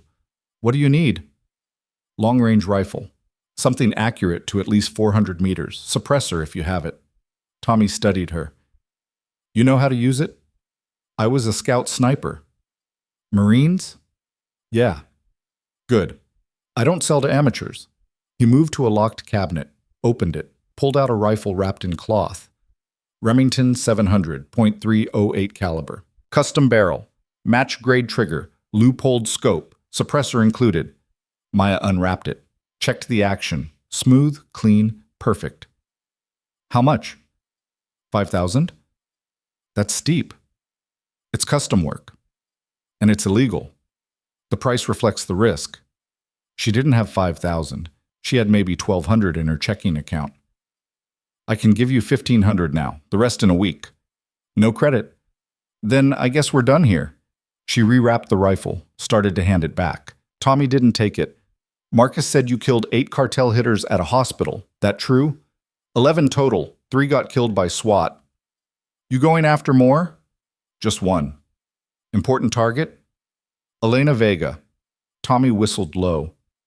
"You've got balls, stupid balls, but balls." He pushed the rifle back toward her. "Take it. Pay me when you can. If you can." "Why?" "Because Elena Vega killed my nephew. Federal witness. Supposedly under protection. She got to him anyway. Put 3 bullets in his head while he slept." Tommy's face hardened. "I've been waiting for someone crazy enough to go after her. Looks like you're it." Maya took the rifle.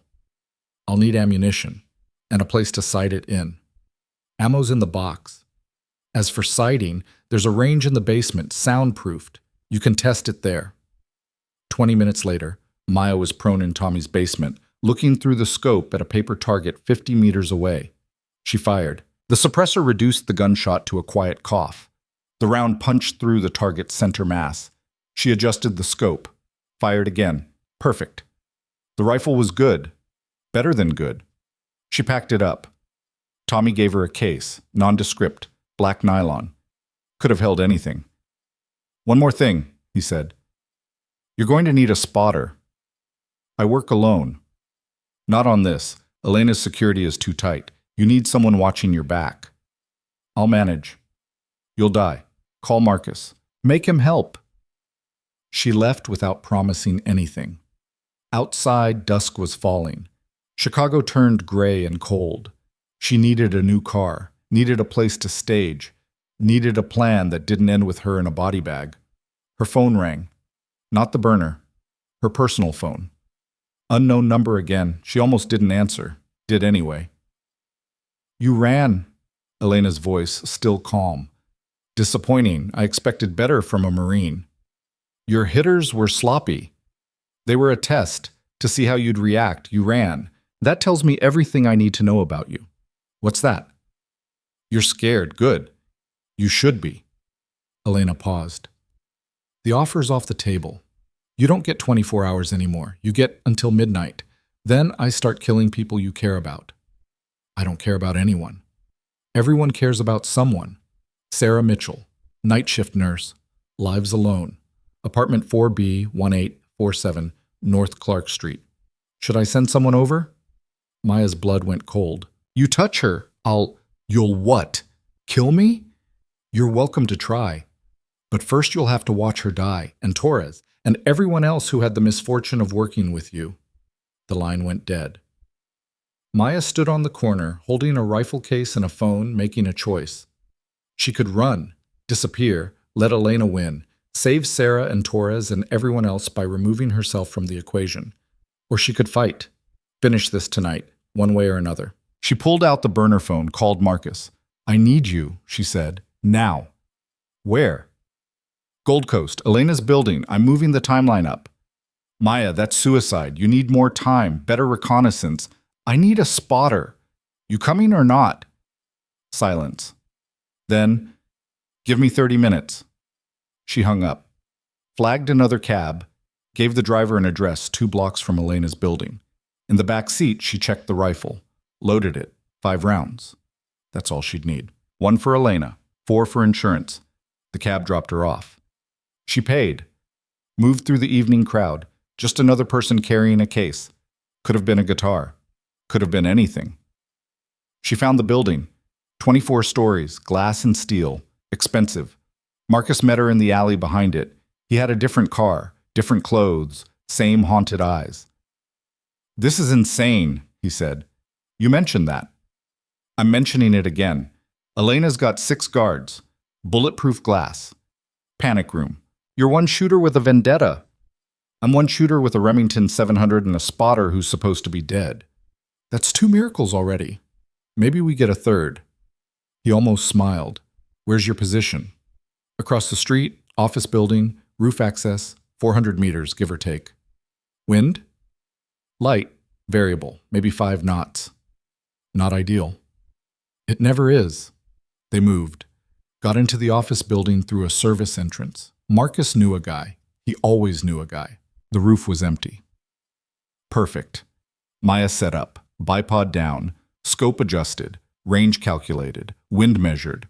Marcus lay beside her with binoculars. Got eyes on the penthouse. Lights are on. I see movement. How many? 3. No, 4. 2 guards by the elevator. Elena at the window, talking on the phone. 1 more guard in the back room. Maya settled in, controlled her breathing, let her heart rate slow. This was familiar. This was home. The rifle, the scope, the target. Everything else disappeared. Range? Marcus asked. 417 meters. Wind? 6 knots, right to left. Elevation? We're 14 meters above target. Marcus did the math. Adjust 1 click left, half click down. She adjusted, breathed, found Elena in the scope. The woman was beautiful even through glass and distance. Elegant, composed, talking on her phone like she owned the world. Maybe she did. Not for long. Maya's finger found the trigger. Familiar weight. Familiar pressure. Confirmed target, Marcus said. Clear shot. Wind steady. Take it when ready. Maya exhaled, squeezed. The rifle coughed. The suppressor swallowed most of the sound. 400 meters away, the penthouse window exploded. Elena dropped. Hit, Marcus confirmed. Target down. Guards responding. You need to move. Maya was already packing up. Rifle in the case. Bipod collapsed. 30 seconds from shot to ready. They hit the stairs. Ran. Behind them, sirens. Someone had called it in. They reached Marcus's car. Got in. He drove calm, steady, not too fast, not too slow. Clean? Maya asked. Clean. No one saw us. No cameras on that roof. Shell casing recovered. Good. They drove in silence, put distance between themselves and the Gold Coast. Finally, Marcus spoke. Did you mean to kill her? What kind of question is that? A real one. Because from where I was sitting, that looked like a warning shot. You put the round 2 inches from her head. Through the window, not through her. Maya said nothing. You could have made that shot, Marcus continued. You've made harder shots, but you didn't. Why? Because killing her doesn't fix anything. It just makes me feel better for 5 minutes. Then I'm still the person who kills people. She stared out the window. I wanted her scared. Wanted her to know she's not untouchable. Wanted her to understand that threatening people I work with has consequences. You think that'll stop her?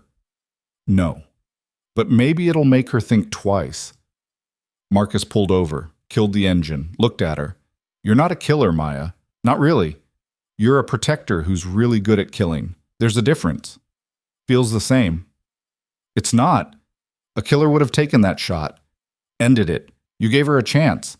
He restarted the engine. I hope she's smart enough to take it. He drove her back to her apartment. New locks had been installed. Courtesy of her landlord, probably. Or the FBI. Someone. You need to disappear for a while, Marcus said. Elena's going to retaliate. Tonight was a warning. She'll respond with force. Let her. Maya. I'm tired of running, Marcus. I'm tired of being scared. I'm tired of letting people like Elena control my life because I'm too afraid to stand up. She opened the car door. I'm staying. I'm going back to work. I'm living my life. And if she wants to come after me, she knows where I am. That's suicide. Maybe. Or maybe it's the first honest thing I've done in 14 months. She got out, took the rifle case, headed inside. Her apartment was clean. Too clean. Someone had been here. FBI probably. Or Elena's people. Or both. She didn't care. She stashed the rifle, made coffee, sat by the window and watched the street. Waited. Around midnight, her phone rang. Personal phone. Elena. Maya answered. You missed me. Heavy breathing. Then, that was a mistake. Yours or mine? You think you're clever. You think you've won something, but all you've done is sign death warrants.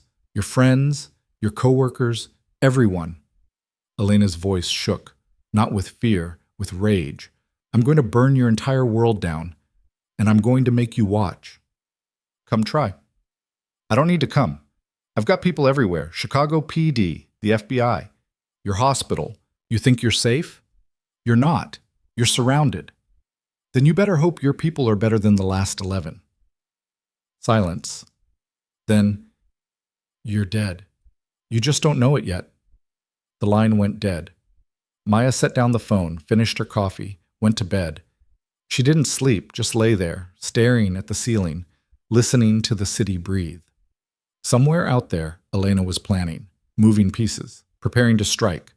Let her plan. Maya had spent 14 months running from who she was, trying to be someone else, someone safe, someone normal. It hadn't worked. Maybe it was time to stop running, stop hiding, stop pretending she was anything other than what the Marines had made her. A weapon. The next morning, her phone rang at 6 a.m. Torres. Turn on the news, he said. No preamble, no greeting. She turned on the TV, found a local news station. Breaking news. Federal raid on a Gold Coast penthouse. Multiple arrests. Chicago PD corruption investigation. Names scrolling across the bottom of the screen. And one name larger than the rest. Elena Vega. Arrested on charges of racketeering, conspiracy to commit murder, bribery of public officials. Maya stared at the screen. What happened? She asked Torres. FBI hit her place at 4 a.m. Apparently they received an anonymous tip. Evidence packages delivered to their office. Financial records, wiretap transcripts, Everything they needed to build a RICO case. Torres paused. You know anything about that? Not a thing. Right. Well, whoever sent it, they just dismantled the entire Vega operation. Elena's going away for life. Her lieutenants are turning on each other. It's over. Maya felt something unfamiliar. It took her a moment to recognize it. Relief. Thanks for calling, she said. Yeah. Hey, Maya, whatever you did, thank you. He hung up. Maya sat on her couch, watching the news coverage. Watching Elena Vega get perp-walked in handcuffs. Watching justice, real justice, happen. Her phone rang. The burner? Marcus. You're welcome, he said. That was you? I've got sources, contacts. After you took that shot last night, I made some calls, pulled some files I wasn't supposed to have access to, delivered them where they'd do the most good. He paused. Figured it was better than letting you start a war.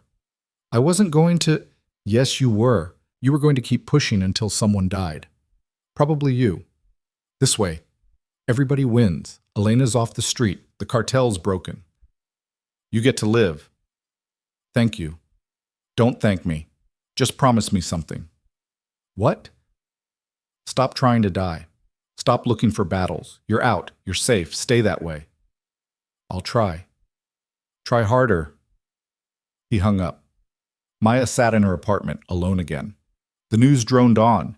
The story would dominate headlines for days. Federal corruption, cartel takedown, city saved.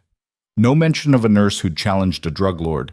No mention of a scout sniper who'd fired a warning shot across 400 meters of Chicago sky. Good. She'd had enough of being seen. A week later, she went back to work. Same hospital, same floor, same job. People looked at her differently now, respected her, maybe feared her a little. Sarah brought her coffee on her first shift back. How are you feeling? Tired. I bet. Sarah sat beside her at the nurse's station. There's something I've been meaning to ask about what happened with Elena. Don't. I wasn't going to ask what you did. I was going to ask if you're okay. Maya looked at her, really looked. Sarah's eyes were kind, genuinely concerned. I don't know, Maya said honestly. Ask me next month. Sarah nodded, accepted it, moved on. The shift was normal, routine, boring in the best possible way. No gunfire, no explosions, just patience and paperwork and the quiet rhythm of hospital life. Maya was changing an IV when her patient, elderly man recovering from pneumonia, looked at her. You're the one, he said, from the news, the nurse who fought the gunmen. That was weeks ago. Still, you saved a lot of people, including me. I was here that night, 4th floor. I heard the explosions. Thought we were all going to die. He reached out, took her hand. Thank you. Maya didn't know what to say, settled for, just doing my job. Some job. Her shift ended at midnight. She walked to her car in the parking garage. Alone. Alert. Halfway there, she heard footsteps behind her. She turned, hand on her concealed weapon. Rothko stepped out of the shadows. Easy, it's just me. She relaxed, slightly. You following me now? Checking in, making sure you're all right. I'm fine. Are you? He moved closer. Because from where I'm standing, you just went to war with a cartel, dismantled their organization, and went right back to changing bedpans like nothing happened. What else would I do? I don't know. Take a vacation, see a therapist, process the trauma. I've had enough therapy. Clearly it didn't take. She almost smiled. Was there something you needed, Commander? Actually, yes. My offer's still open. The security job. Better pay. Less bedpans. More opportunities to use your particular skill set in constructive ways. I'm a nurse.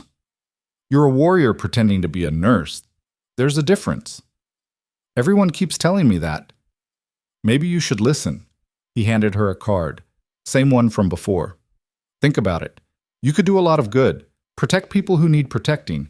Use your training for something that matters. This matters. I know it does. But you matter too.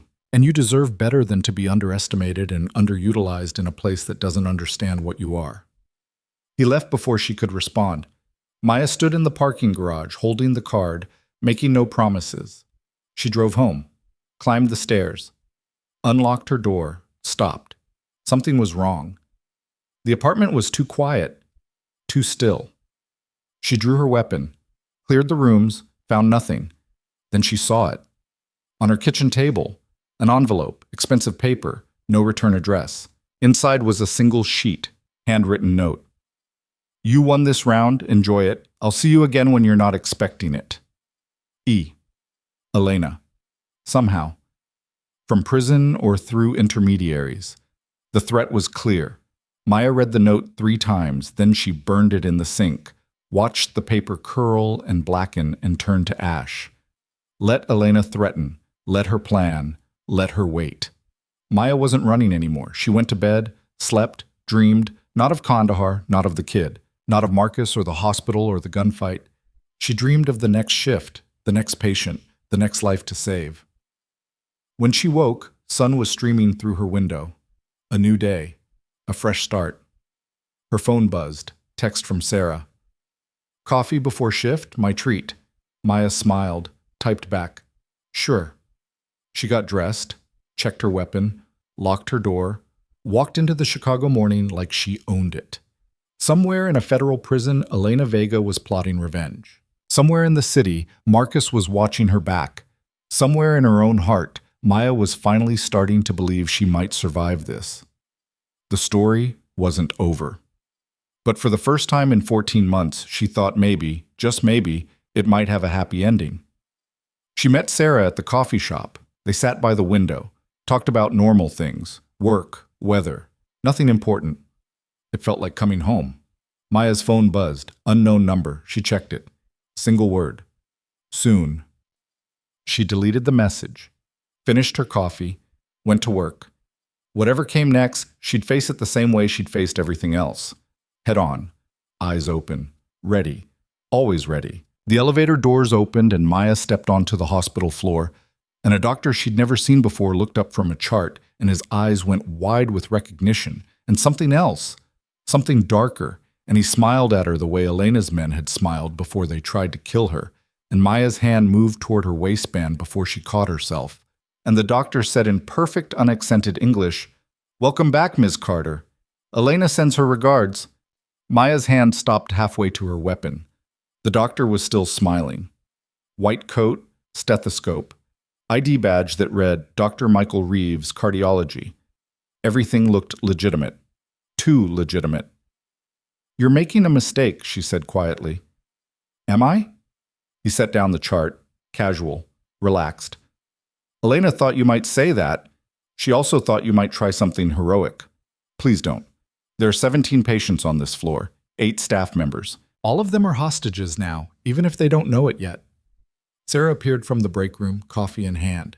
She saw Maya's expression and froze. "What's wrong?" "Get back," Maya said. "Now." But Reeves was faster. He moved behind Sarah, one hand on her shoulder. Not threatening, just there. A promise of violence held in check. "Everyone stays calm," he said. "Nobody needs to get hurt. Maya, you're going to come with me. We're going to take a walk. If you cooperate, your friends stay safe. If you don't, well," Elena was very specific about what happens next. "Where is she?" Maya asked. "She's supposed to be in federal custody." Reeves laughed. "You think prison holds people like Elena? She has lawyers, judges, politicians. The arrest was theater. She'll be out by next week, but she wanted to send you a message first, show you that nowhere is safe. No one is beyond her reach." "Let Sarah go." "Can't do that. She's my insurance. You try anything, she dies first." He pulled a syringe from his coat pocket. Clear liquid. "Potassium chloride. Stops the heart in about 30 seconds. Looks like natural causes if nobody's paying attention. And right now, nobody's paying attention to anything except you." Maya's mind raced.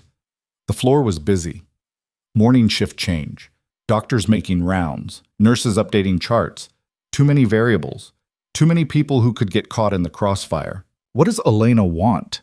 A conversation, face to face. You come quietly. You get to say your piece before she decides how you die. Reeves shrugged. Or you resist, and everyone here dies. Your choice. It wasn't a choice.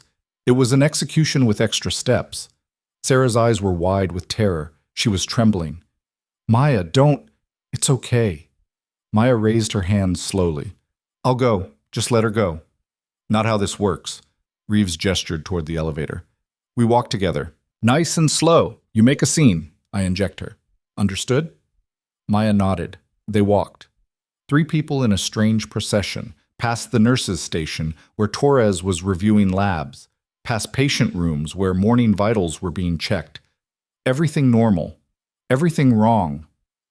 The elevator doors opened. They stepped inside. Reeves hit the button for the parking garage. You won't get away with this, Maya said. Security cameras, witnesses. The FBI's already watching this hospital. The FBI's watching for cartel hitters, not for a cardiologist doing his job. The elevator descended. Besides, Elena owns the security company.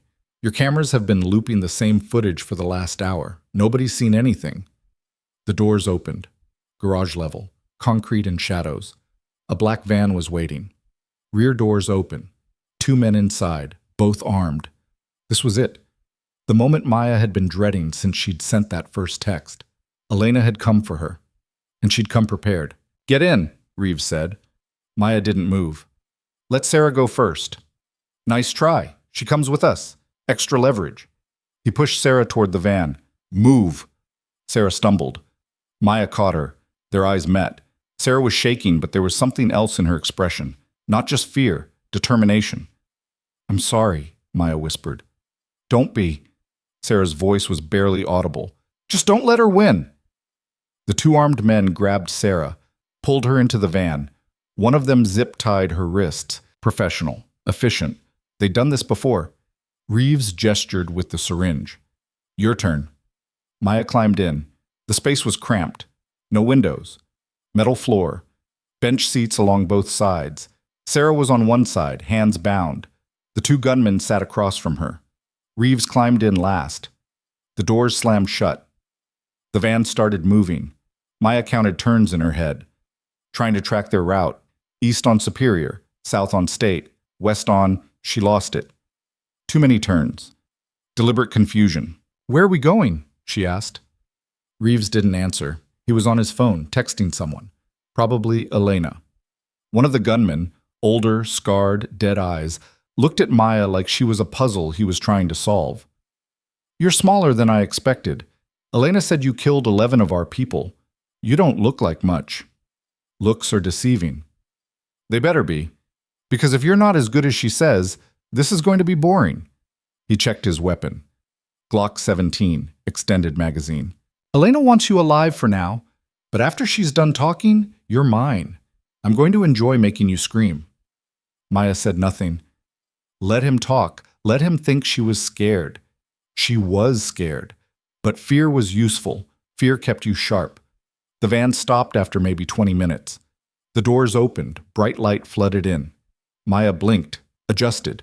They were in a warehouse, empty, abandoned, graffiti on the walls, broken windows high above. Perfect place for a murder. Out, Reeves ordered. They climbed out, Sarah first, then Maya. The gunmen followed, weapons ready. Elena was waiting in the center of the warehouse. She looked different from the news footage. Thinner, harder. Prison hadn't been kind, but her eyes were the same, cold, calculating, patient. Maya, she said the name like a curse. I'm so glad you could join me. Didn't have much choice. No, you didn't. Elena circled her slowly, predator examining prey. You've caused me considerable trouble. The FBI raid, the arrests. My organization is in shambles. Do you know how long it took me to build what I had? 10 years. A decade of work. Gone. Because one stubborn nurse couldn't mind her own business. Salazar was my business. He was a patient in my hospital. He was a traitor in my organization. His death was justice. That's not what justice looks like. Elena stopped circling, looked at Sarah. Is she your friend? This one? Sarah lifted her chin, defiant despite the zip ties. Yes. Good. Then you'll watch what happens when people cross me. Elena gestured to the gunmen. Bring her. They dragged Sarah to a metal chair, forced her down, zip-tied her ankles to the legs. She struggled, but they were too strong. "Don't hurt her," Maya said. "This is between us." "Everything is between us now. You made it personal when you shot at me through my window. Did you really think I'd let that slide?" Elena pulled out a knife, long blade, serrated edge. "I'm going to cut her, slowly, and you're going to watch. And when she's bled enough that you can't take it anymore, you're going to beg me to stop. And maybe I will, or maybe I won't." She moved towards Sarah. Maya moved faster. She'd been waiting for this. The moment when Elena's attention shifted, when the gunmen were focused on Sarah instead of her, she grabbed Reeves's wrist, the hand holding the syringe, twisted hard, heard bone snap. He screamed. She drove her knee into his groin, took the syringe as he fell. The first gunman turned. Too slow. She was already moving. Drove the syringe into his neck, pressed the plunger. Potassium chloride flooded his system. His eyes went wide. He clutched his chest, dropped. The second gunman fired, missed. Maya was already behind him. She grabbed his head, twisted, felt vertebrae separate. He collapsed. 3 seconds. 3 men down. Elena backed away, the knife still in her hand. "Impressive, but you're unarmed, and I'm not." Maya picked up the first gunman's Glock. "Now we're even. You won't shoot me. You had the chance before. You took a warning shot instead of a kill shot. You're not a killer anymore, Maya. You're trying to be something better." "Maybe I am, or maybe I just wanted you scared first." She fired. Not at Elena. At the knife. The blade exploded in fragments. Elena dropped the handle, stared at her bleeding hand. "You—" Maya crossed the distance, hit Elena in the face with the gun. The woman went down hard. Maya kicked the knife fragments away, stood over her. "Sarah, you okay?" "I'm fine. Just get me out of this chair." Maya kept the gun on Elena while she freed Sarah. The zip ties were tough. She used the knife handle to cut through them. Took 30 seconds, but Sarah was free. "Can you drive?" Maya asked. "Yes." "Keys are in the van. Get out of here. Call 911. Tell them officer needs assistance. Give them this address." "What about you?" "I'll be fine. Go." Sarah hesitated, then ran. The warehouse door slammed behind her.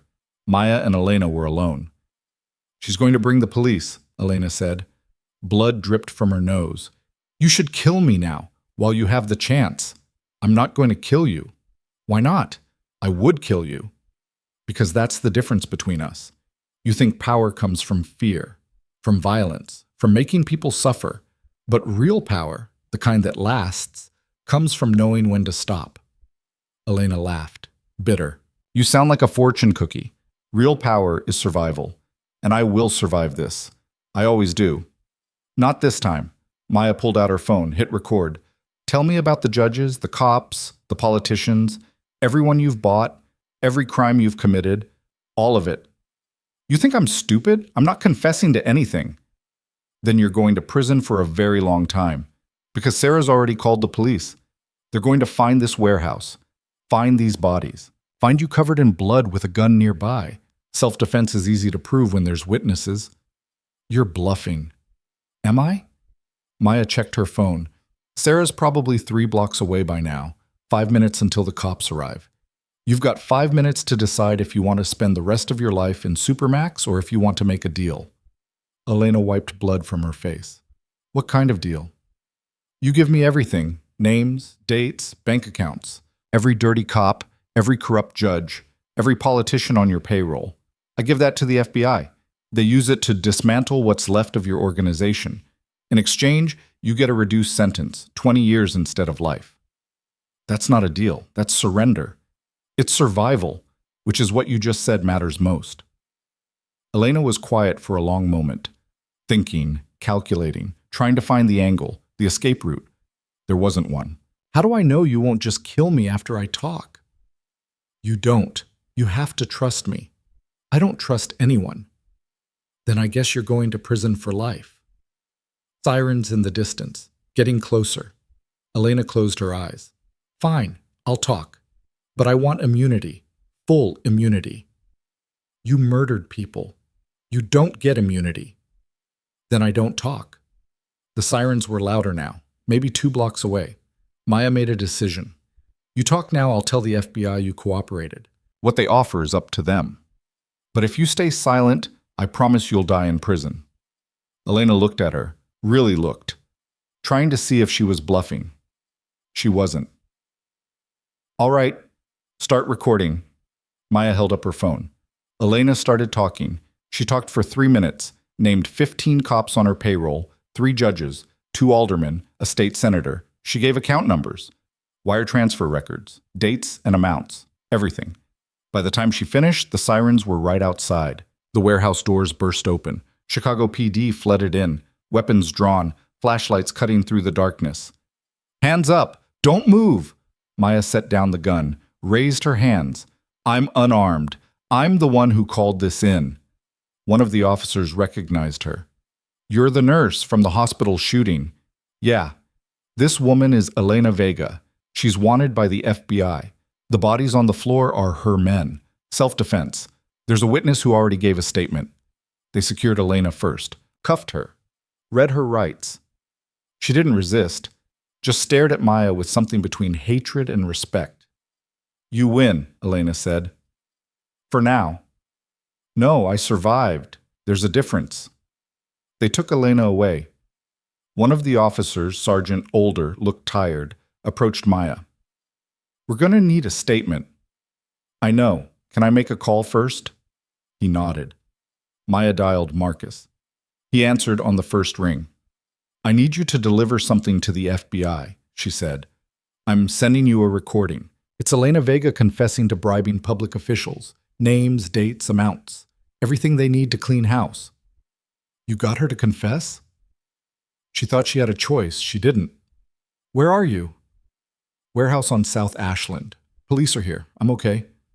You sure?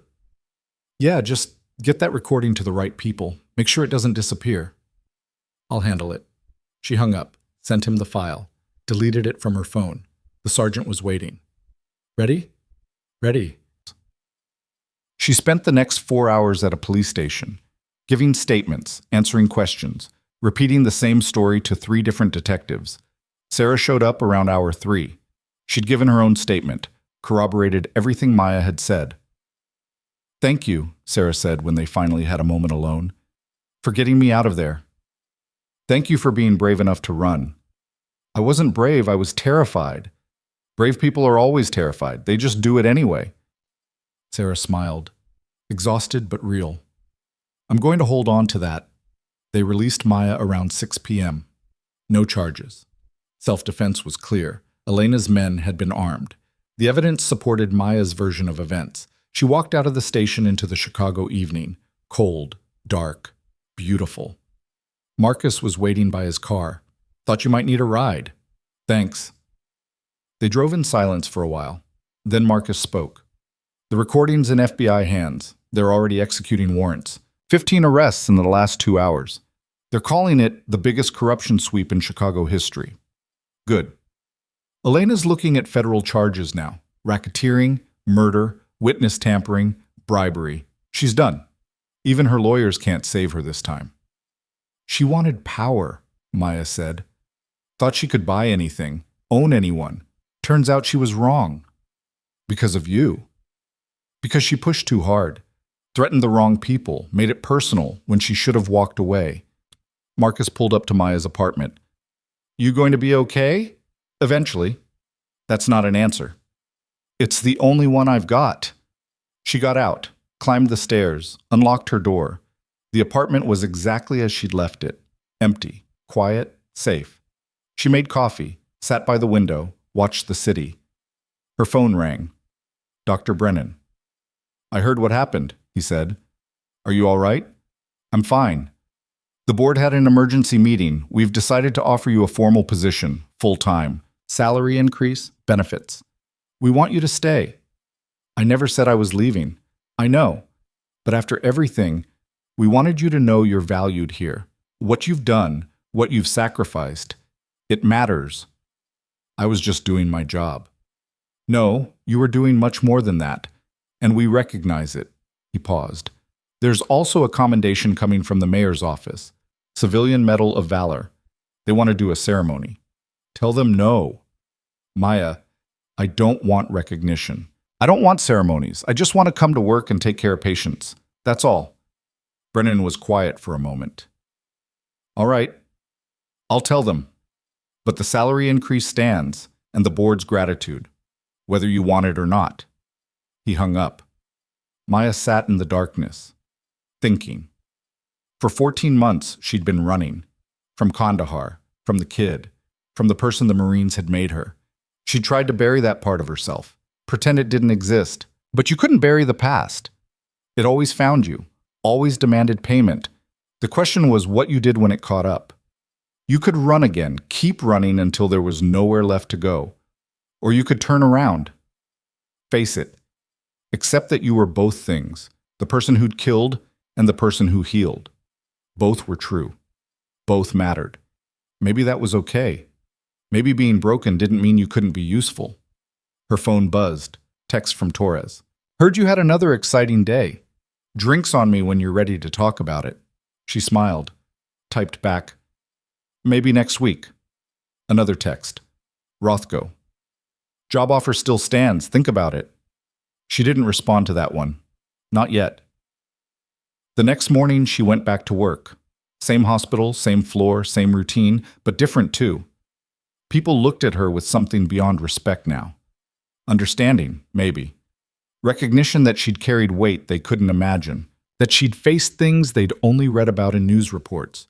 Torres brought her coffee without being asked. Sarah worked beside her without awkwardness. Even the doctors who'd dismissed her as cold and distant nodded when they passed. She'd earned her place. Not through violence, not through fear, through the simple act of standing up when it mattered most. Around noon, a patient was rolled in. Cardiac arrest. Critical condition. The trauma team swarmed. Maya moved into the chaos. Calm. Efficient. Did her job. The patient survived. That night, Maya went home. Made dinner. Watched the news. The corruption scandal was everywhere.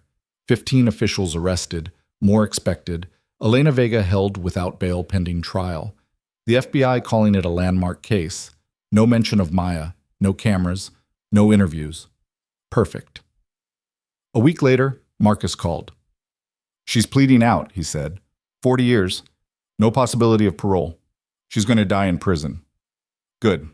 The judges and cops she named are all being prosecuted. The whole organization's falling apart. 5 more arrests today. It's over. Thanks for letting me know. There's something else. The FBI wants to talk to you, officially, about your role in all this. I already gave statements. I know, but they're impressed. They're asking if you'd consider consulting, teaching their tactical teams, sharing your expertise. I'm a nurse. You're also a Marine Scout sniper who took down a cartel operation almost single-handedly. That's worth something. Tell them I'll think about it. That's all I can ask. 3 weeks later, life had almost returned to normal. Maya worked her shifts, went home, slept without nightmares most nights. She'd started seeing a therapist. VA recommended. The sessions were hard. Digging up Kandahar, the kid, the guilt. But necessary. Healing hurt. Torres asked her out for coffee. Not a date. Just colleagues becoming friends. She said yes. Sarah invited her to a book club. She said no, but appreciated the offer. Rothko sent another text about the job. She finally responded, not interested, but thanks. The world kept turning. Elena Vega's trial was set for 6 months out. Maya would have to testify. She wasn't looking forward to it, but she'd face it when the time came. On a Tuesday evening, exactly 1 month after the warehouse, Maya was leaving work when she saw him. A man standing by her car. 40s, expensive suit, confident posture. She tensed, reached for her weapon. Easy, he said, hands visible, non-threatening. I'm not here to hurt you. I'm here to talk. Who are you? My name is Victor Salazar, Diego's brother. I wanted to thank you for saving him, for making sure Elena couldn't kill him. Maya relaxed slightly. You're welcome. How is he? Safe, relocated, new identity. He testified last week. Grand jury indicted 20 more people based on his information. He wanted me to tell you that you gave him a second chance. He's not going to waste it. Good. Victor reached into his jacket. Maya's hand went to her weapon again. Easy, he repeated. He pulled out an envelope. This is for you, from Diego. He wanted you to have it. She took the envelope, opened it. Inside was a check. $50,000. She tried to hand it back. I can't accept this. You can. You did. Diego insisted. He said, you risked everything to save him. This is just a small way of saying thank you. I don't need thanks. I was doing my job. And he appreciates it. Keep the money. Use it for something good. Or don't. But take it, please. Victor left before she could argue further. Maya stood in the parking lot holding a check for more money than she'd made in a year. Thinking about what to do with it, she deposited it the next day, donated half to a veteran's mental health charity. The other half she kept, emergency fund. For the next time life came apart. Because there would be a next time. There was always a next time. But maybe next time she'd be ready. 2 months after Elena's arrest, Maya got a visitor at work. Federal agent. Not Webb or Tran. Someone new. Agent Patricia Morrison, the woman said. Mid-30s, sharp suit, sharper eyes. I work in the FBI's tactical division. I wanted to talk to you about a training opportunity. Not interested. Hear me out. We're developing a new program, training agents in close quarters combat, hospital scenarios, school shootings, active shooter situations in confined spaces. We need someone who's been there, who knows what it's really like. Get someone else. There is no one else. You're the only person I know who's faced down a cartel hit team in a hospital and won. That's the expertise we need. Maya shook her head. I'm a nurse, not a trainer. You could be both, 2 days a month. That's all we're asking. Good pay. You'd be saving lives. Just in a different way. I'll think about it. Morrison handed her a card. Take your time, but not too much. We start in 3 months. She left. Maya stared at the card, thinking about all the ways her life had changed, all the paths that had opened, all the choices she had to make.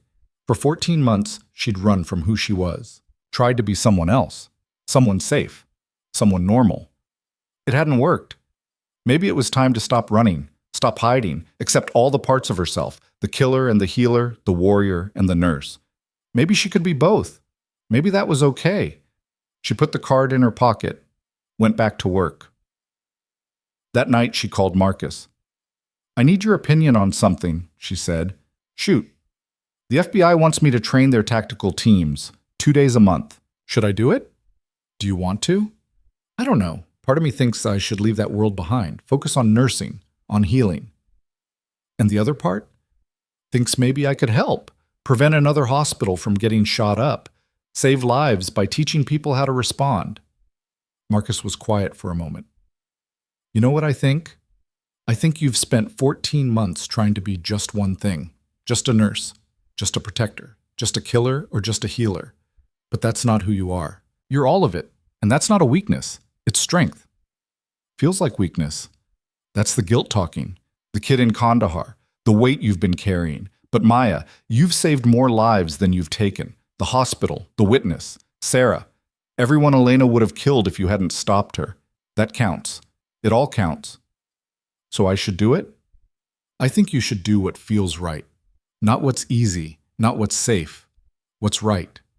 She thought about it. I'll let you know. The next day she called Morrison. Said yes. The training started 3 months later.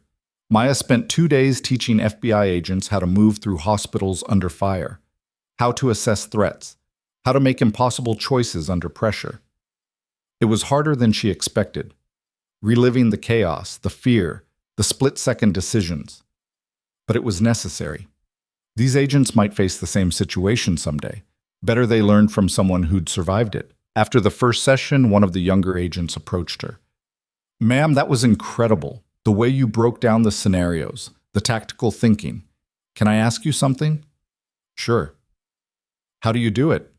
How do you live with the weight of those decisions? The people you've killed? Maya looked at him, really looked. He was young, maybe 25, so still believed the world made sense. You don't, she said. You just keep moving. Keep trying to save more people than you've lost. And some days that's enough. Some days it's not. But you keep going anyway.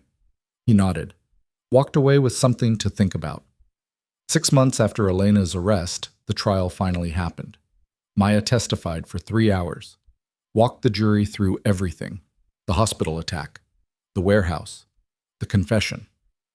Elena stared at her the entire time. No expression, just watching. When Maya was done, Elena's lawyer tried to discredit her. Brought up Kandahar, the kid, her discharge. Isn't it true, Ms. Carter, that you were forced out of the Marines due to psychological trauma? That you've been diagnosed with post-traumatic stress disorder? That you're unreliable? I was discharged honorably after completing my service.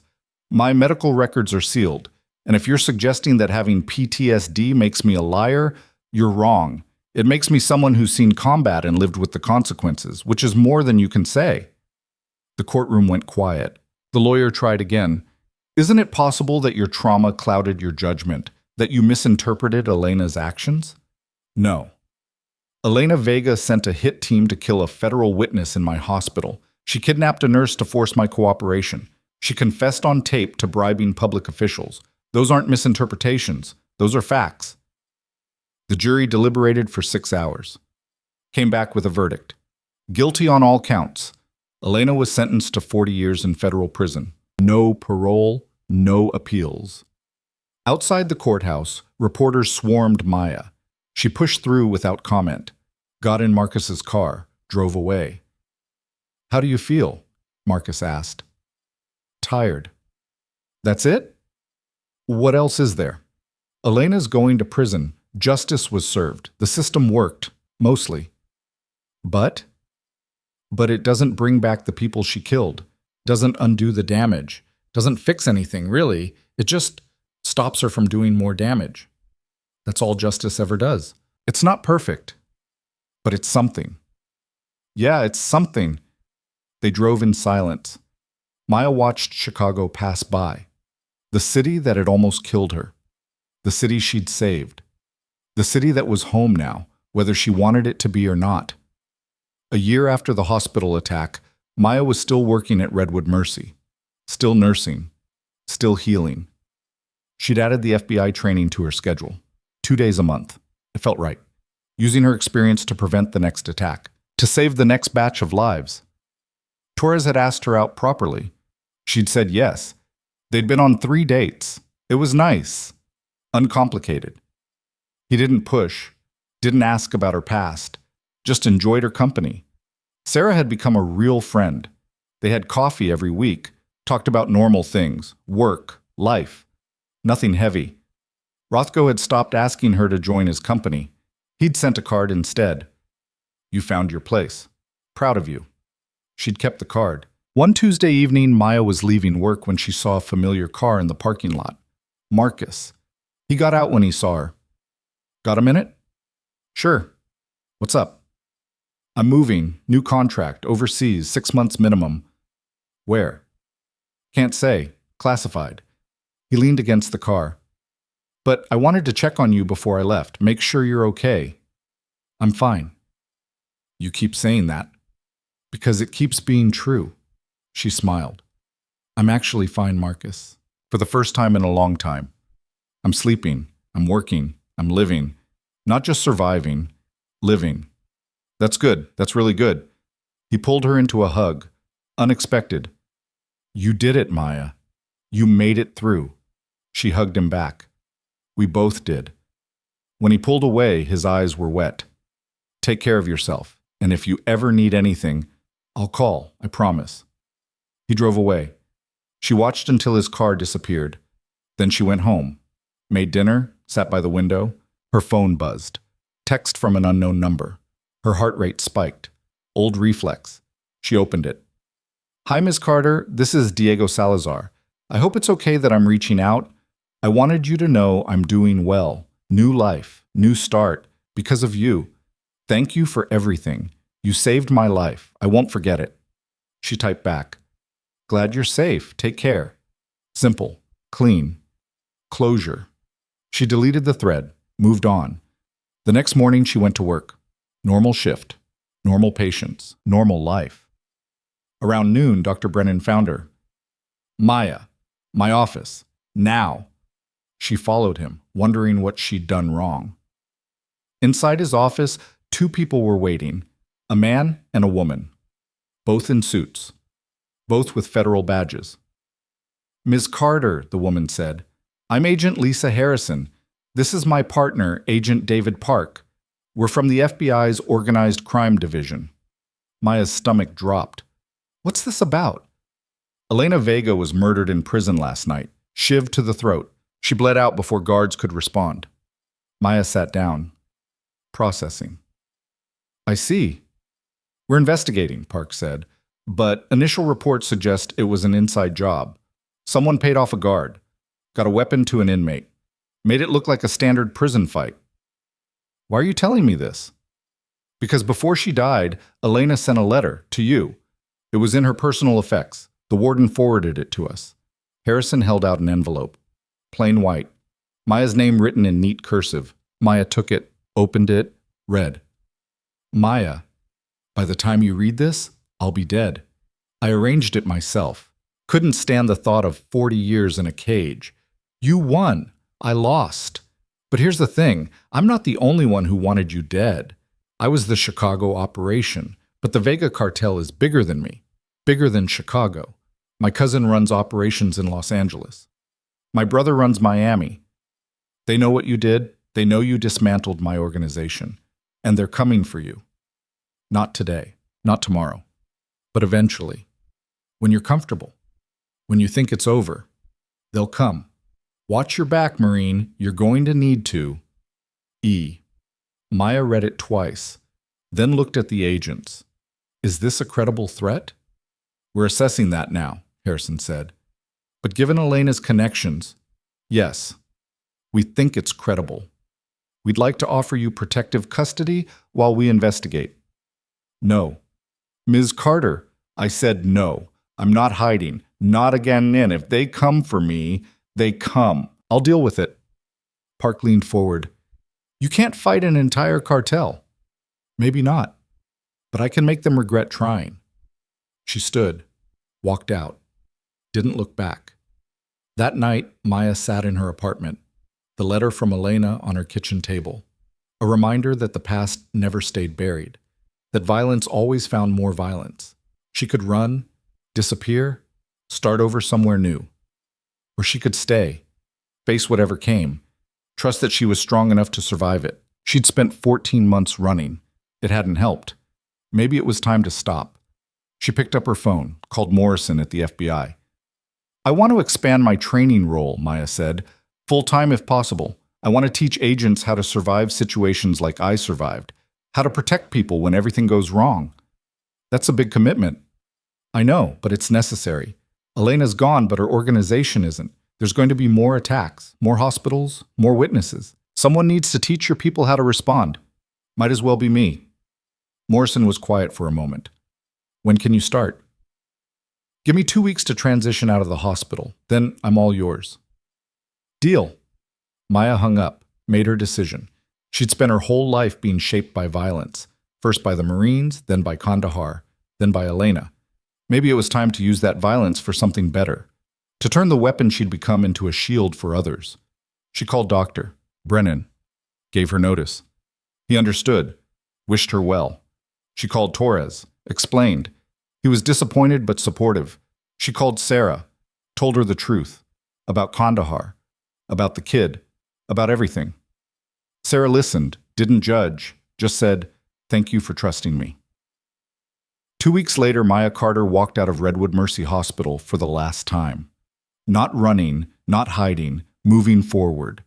She started her new job at the FBI training facility in Quantico, teaching agents, sharing her expertise, saving lives in a different way. The work was hard. The memories it brought up were harder, but it was necessary, important. She was good at it. 6 months into the job, Harrison called. We've arrested 3 Vega cartel members in Los Angeles. They were planning an operation in Chicago. We think you were the target. Past tense? Past tense. They're in custody, facing federal charges. The threat's neutralized. For now. For now, Harrison agreed. But we're watching, and if they try again, we'll be ready. Maya thanked her. hung up. She didn't feel relief, didn't feel victory. Just the quiet certainty that this was her life now. Always watching, always ready, always one step ahead of the next threat. But she wasn't alone anymore. She had Marcus watching from overseas, the FBI at her back, friends who knew the truth and stood by her anyway. She'd found her place, not as a nurse, not as a Marine, not as a killer or a healer. As all of it. Everything she'd been. Everything she'd survived. Everything she'd become. 1 year after Elena's death, Maya was running a training exercise when her phone buzzed. Text from an unknown number. Her hand went to her weapon. Old reflex. She checked the message. A photo. Marcus. Alive. Smiling. Somewhere tropical. Text below. Still watching your 6. Stay safe. M. She smiled. Typed back. You too. That night she went home to her new apartment near Quantico. Smaller than Chicago. Quieter. Safer. She made dinner. Watched the news. Went to bed. Slept without nightmares. The next morning she woke to another text. Unknown number. Her heart rate spiked until she read it. Ms. Carter, this is Agent Morrison. We have a situation. School shooting in progress. Virginia.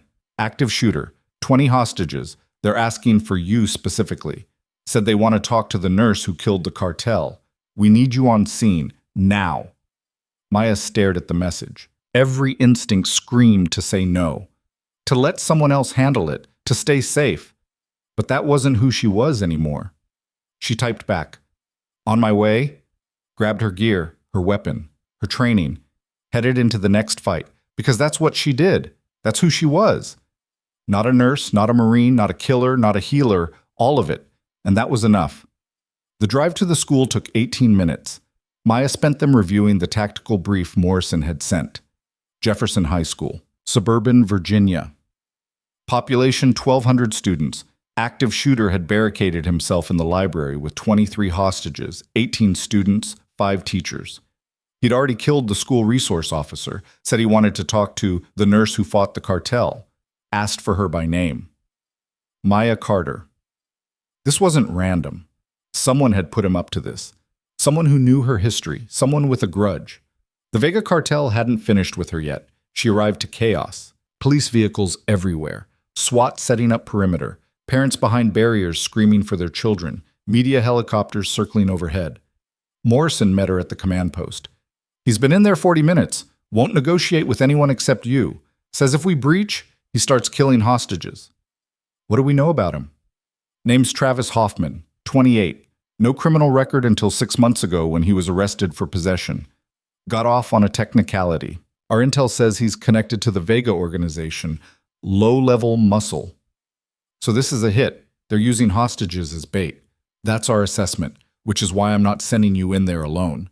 You don't have a choice. He asked for me. If I don't go, people die. Morrison grabbed her arm. Maya, this could be suicide. It could be. Or it could be the only way those kids get out alive. She pulled free. Give me an earpiece. I'll call plays from inside, but I'm going in. Morrison didn't like it, but she handed over the comms gear. You've got SWAT ready to breach the moment you give the signal. Say the word, and we come in hard. Understood. Maya checked her weapon. Glock 19, 2 spare magazines. She left the rifle in the car. Too aggressive for a negotiation. She needed to look cooperative, not combative. She walked toward the school entrance. Every step felt heavy. This wasn't a hospital. These weren't cartel hitters. These were kids. Terrified kids who'd come to school this morning thinking about homework and lunch and normal teenage problems. Now they were hostages because Maya had made enemies. The guilt tried to surface. She pushed it down. Later. She could feel guilty later. Right now, she needed to focus. The school doors were propped open. She entered slowly. Hands visible. Non-threatening. I'm here, she called out. Maya Carter. You wanted to talk. Let's talk. Silence. Then footsteps. A young man appeared at the end of the hallway. Hoffman. Thin, jumpy. Holding an AR-15 like he'd never held a rifle before. Amateur.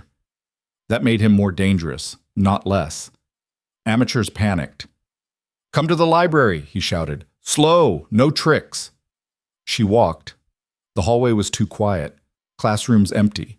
Lockdown procedures had cleared most of the building, but not the library. Never the library. Hoffman backed away as she approached, keeping distance. Smart. He'd been coached. The library doors were closed.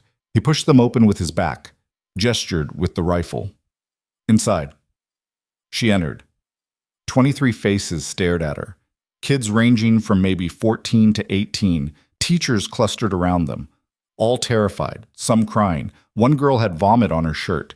Another boy was shaking so hard his teeth chattered. "Everybody okay?" Maya asked. A teacher nodded, older woman, glasses. "So far, he hasn't hurt anyone yet." "Good. Keep it that way." Maya looked at Hoffman. "You've got me. Let them go." "No, they stay until I'm done." Done with what? Delivering a message. He was sweating, hand trembling on the rifle. "Elena Vega sends her regards from hell. She wants you to know, wanted you to know, that you didn't win. You just delayed the inevitable. Elena's dead. She can't send anything. Her family can. They paid me $50,000 to make sure you suffer before you die. To make you watch these kids bleed. To make you feel what she felt when you destroyed everything she built." Maya's earpiece crackled. Morrison's voice. "We're reading elevated stress markers. He's unstable. Give us the breach signal." Maya touched her ear. Subtle. The signal for negative. "Not yet." "Travis," she said, calm, steady, "you don't want to do this. You're not a killer. Your record's clean except for one possession charge. You've got a choice here. Walk away. Let these people go. Disappear before this gets worse." "I can't.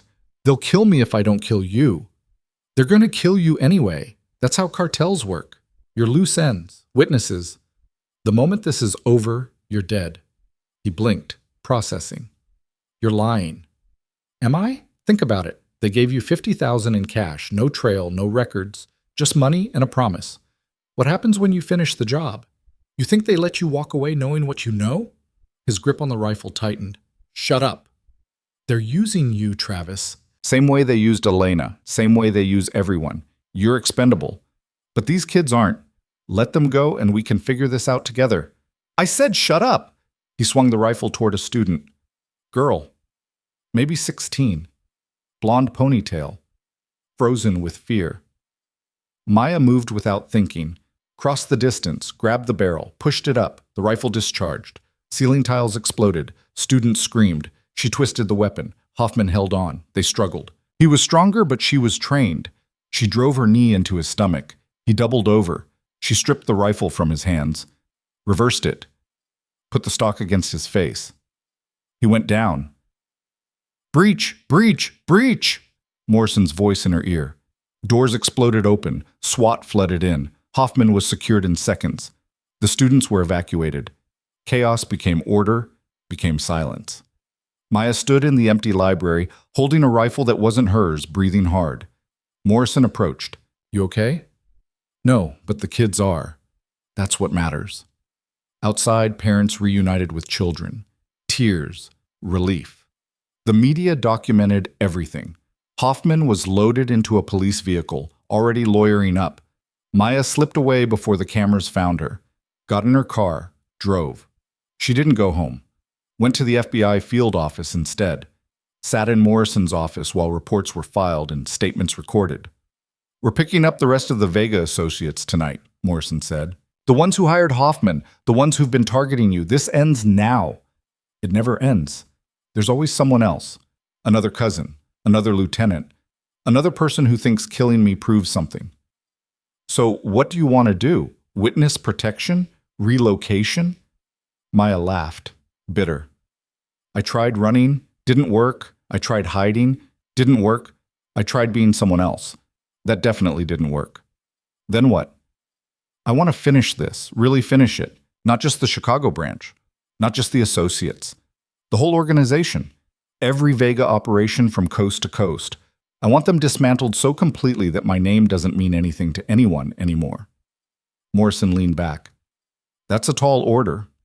You said the FBI wants my expertise. Here it is. I know how cartels think, how they operate, how they recruit.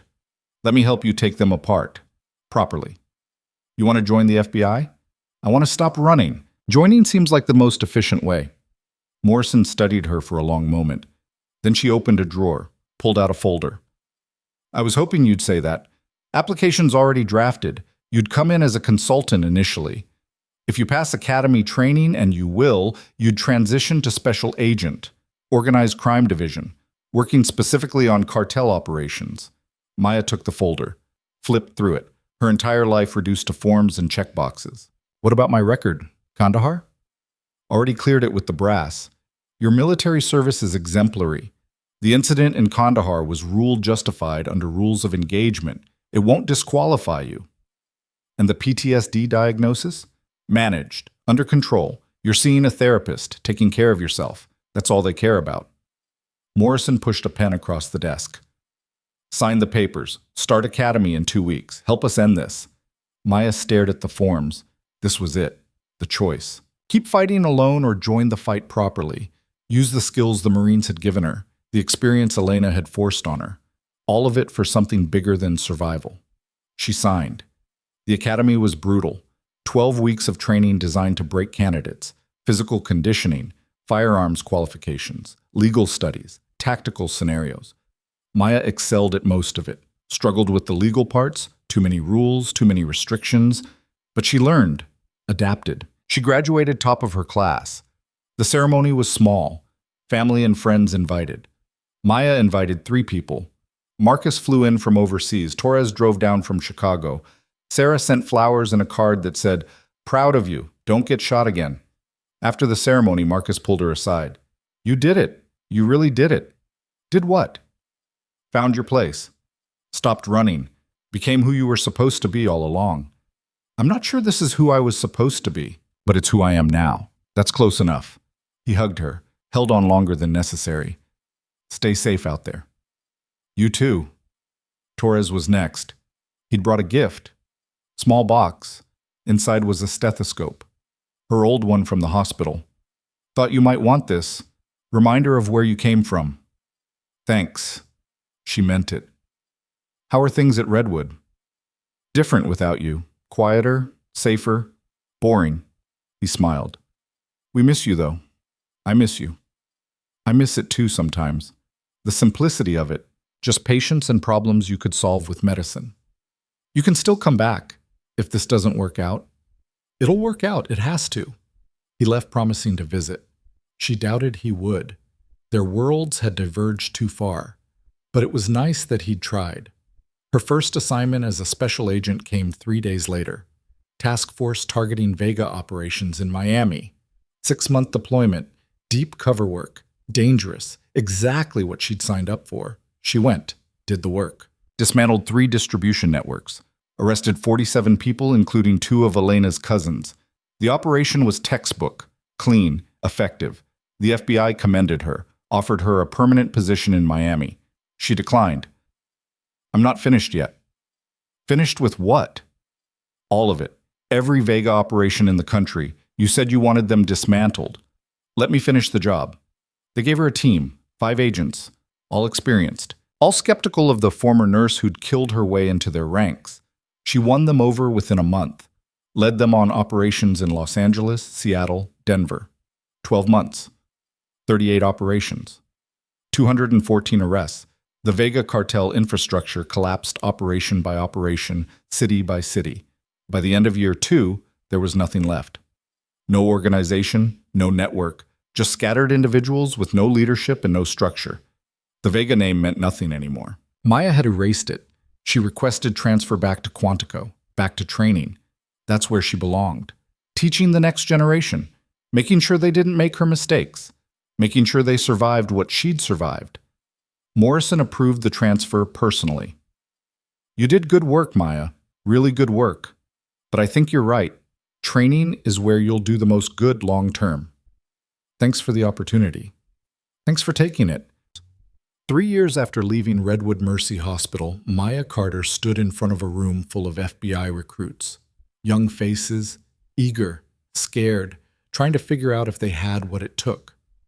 She remembered being that young, that eager, that scared. "My name is Special Agent Maya Carter," she said. "I'm here to teach you how to survive situations that should kill you, how to make impossible decisions under pressure, how to live with the consequences." One recruit raised their hand. Is it true you were a nurse before joining the FBI? Yes. Why'd you switch? Because I got tired of waiting for someone else to protect the people I cared about. Figured I'd do it myself. And I learned that protection and healing aren't that different. Both require you to see people at their worst. Both require you to make hard choices. Both leave scars. She paused. But both matter. That's what I'm here to teach you. That it all matters. Every decision, every action, every life you save or fail to save. It all counts. The recruits stared at her. Some got it, some didn't. They would eventually. The job would teach them. Training sessions became her new rhythm. Classes, scenarios, debriefs. She was good at it, better than she'd expected. The recruits respected her, feared her a little, but mostly respected her. One evening, she was reviewing case files in her office when her phone rang. Unknown number. Old habits kicked in. She checked the caller ID before answering. Blocked. She answered anyway. "Carter." "Maya, it's Victor Salazar, Diego's brother. Remember me?" "Yeah, is Diego okay?" "He's fine, safe, happy. That's actually why I'm calling. He's getting married next month, small ceremony, just family. But he wanted to invite you. You saved his life. He'd like you there to see him living it." Maya felt something unexpected. Warmth. "I'd be honored." "Good. I'll send you details." The wedding was in Northern California. Small vineyard, maybe 50 guests. Diego looked healthy, happy. His fiancée was a kindergarten teacher. They'd met at a community center where Diego volunteered. He'd built a new life, a good one. During the reception, he found Maya. "Thank you for coming. Thank you for inviting me. I mean it. Thank you for everything, for saving me, for stopping Elena, for giving me a chance to have this." He gestured at the celebration, the people, the joy. "This is only possible because of you. You did the hard part, testifying, starting over, building something real. We both did hard parts, but you did yours first." He hugged her. "If you ever need anything, you call me. Promise?" "Promise." She left the wedding feeling lighter than she had in years. This was why it mattered. This was why the fight was worth it. Not the arrests or the commendations or the statistics, but this. One man living a life he almost didn't get to live. One wedding that almost didn't happen. One future saved from the past. 5 years after the hospital attack, Maya was promoted to supervisory special agent. She ran the training division now. Oversaw curriculum development, vetted recruits, shaped policy. She'd become exactly what Rothko had seen in her that night in the hospital. A leader. A protector. Someone who used violence in service of something bigger than revenge. Torres called once a year on the anniversary of the attack, checking in, making sure she was okay. This year he had news. "I'm engaged," he said. "Getting married next spring. I know it's been a while since we've talked, but I'd like you to be there. If you're available." "I'll make myself available." "Good. She's a nurse too, works in pediatrics. You'd like her." "I'm sure I would." "Maya, thanks for everything, for saving us that night, for being someone I could look up to, for showing me what strength really looks like." She didn't know what to say to that. Settled for, "You're welcome, all right, though." Sarah sent Christmas cards every year, updates on her life. She'd moved to Seattle, married an engineer, had 2 kids. The cards always included a note. "Still think about you. Still grateful. Hope you're well." Maya kept them in a drawer. Reminders that the chaos had touched more lives than just hers. That people remembered. That it mattered. Marcus visited when his contracts allowed. They'd have dinner. Talk about nothing important. Avoid the heavy topics. It was comfortable. Easy. The relationship of 2 people who'd survived the same war and didn't need to talk about it. During one visit, he asked, "You happy?" She thought about it. Really thought. "I don't know if happy is the right word. Content, maybe. Purposeful. I'm doing work that matters. Helping people. making sure the next generation doesn't have to learn everything the hard way. That's close enough to happy. Yeah, I think it is. 7 years after leaving nursing, Maya received a letter. Hospital letterhead, Redwood Mercy. Inside was an invitation. The hospital was dedicating a memorial to the victims of the attack. A plaque in the main lobby. Names of the people who'd died. A tribute to those who'd survived. They wanted her to speak at the ceremony. She almost declined.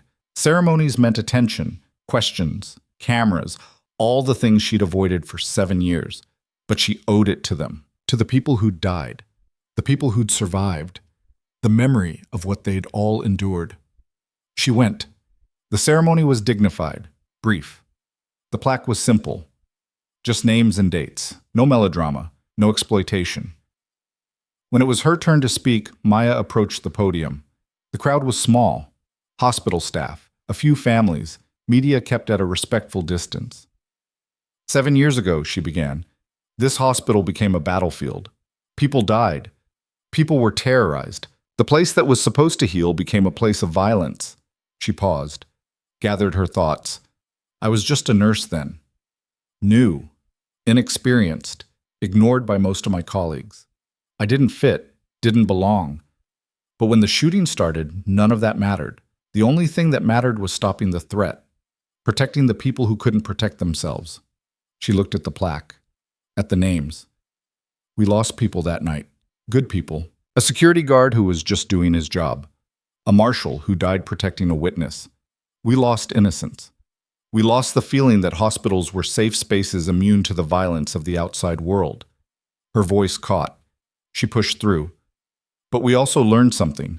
We learned that ordinary people can do extraordinary things when it matters most.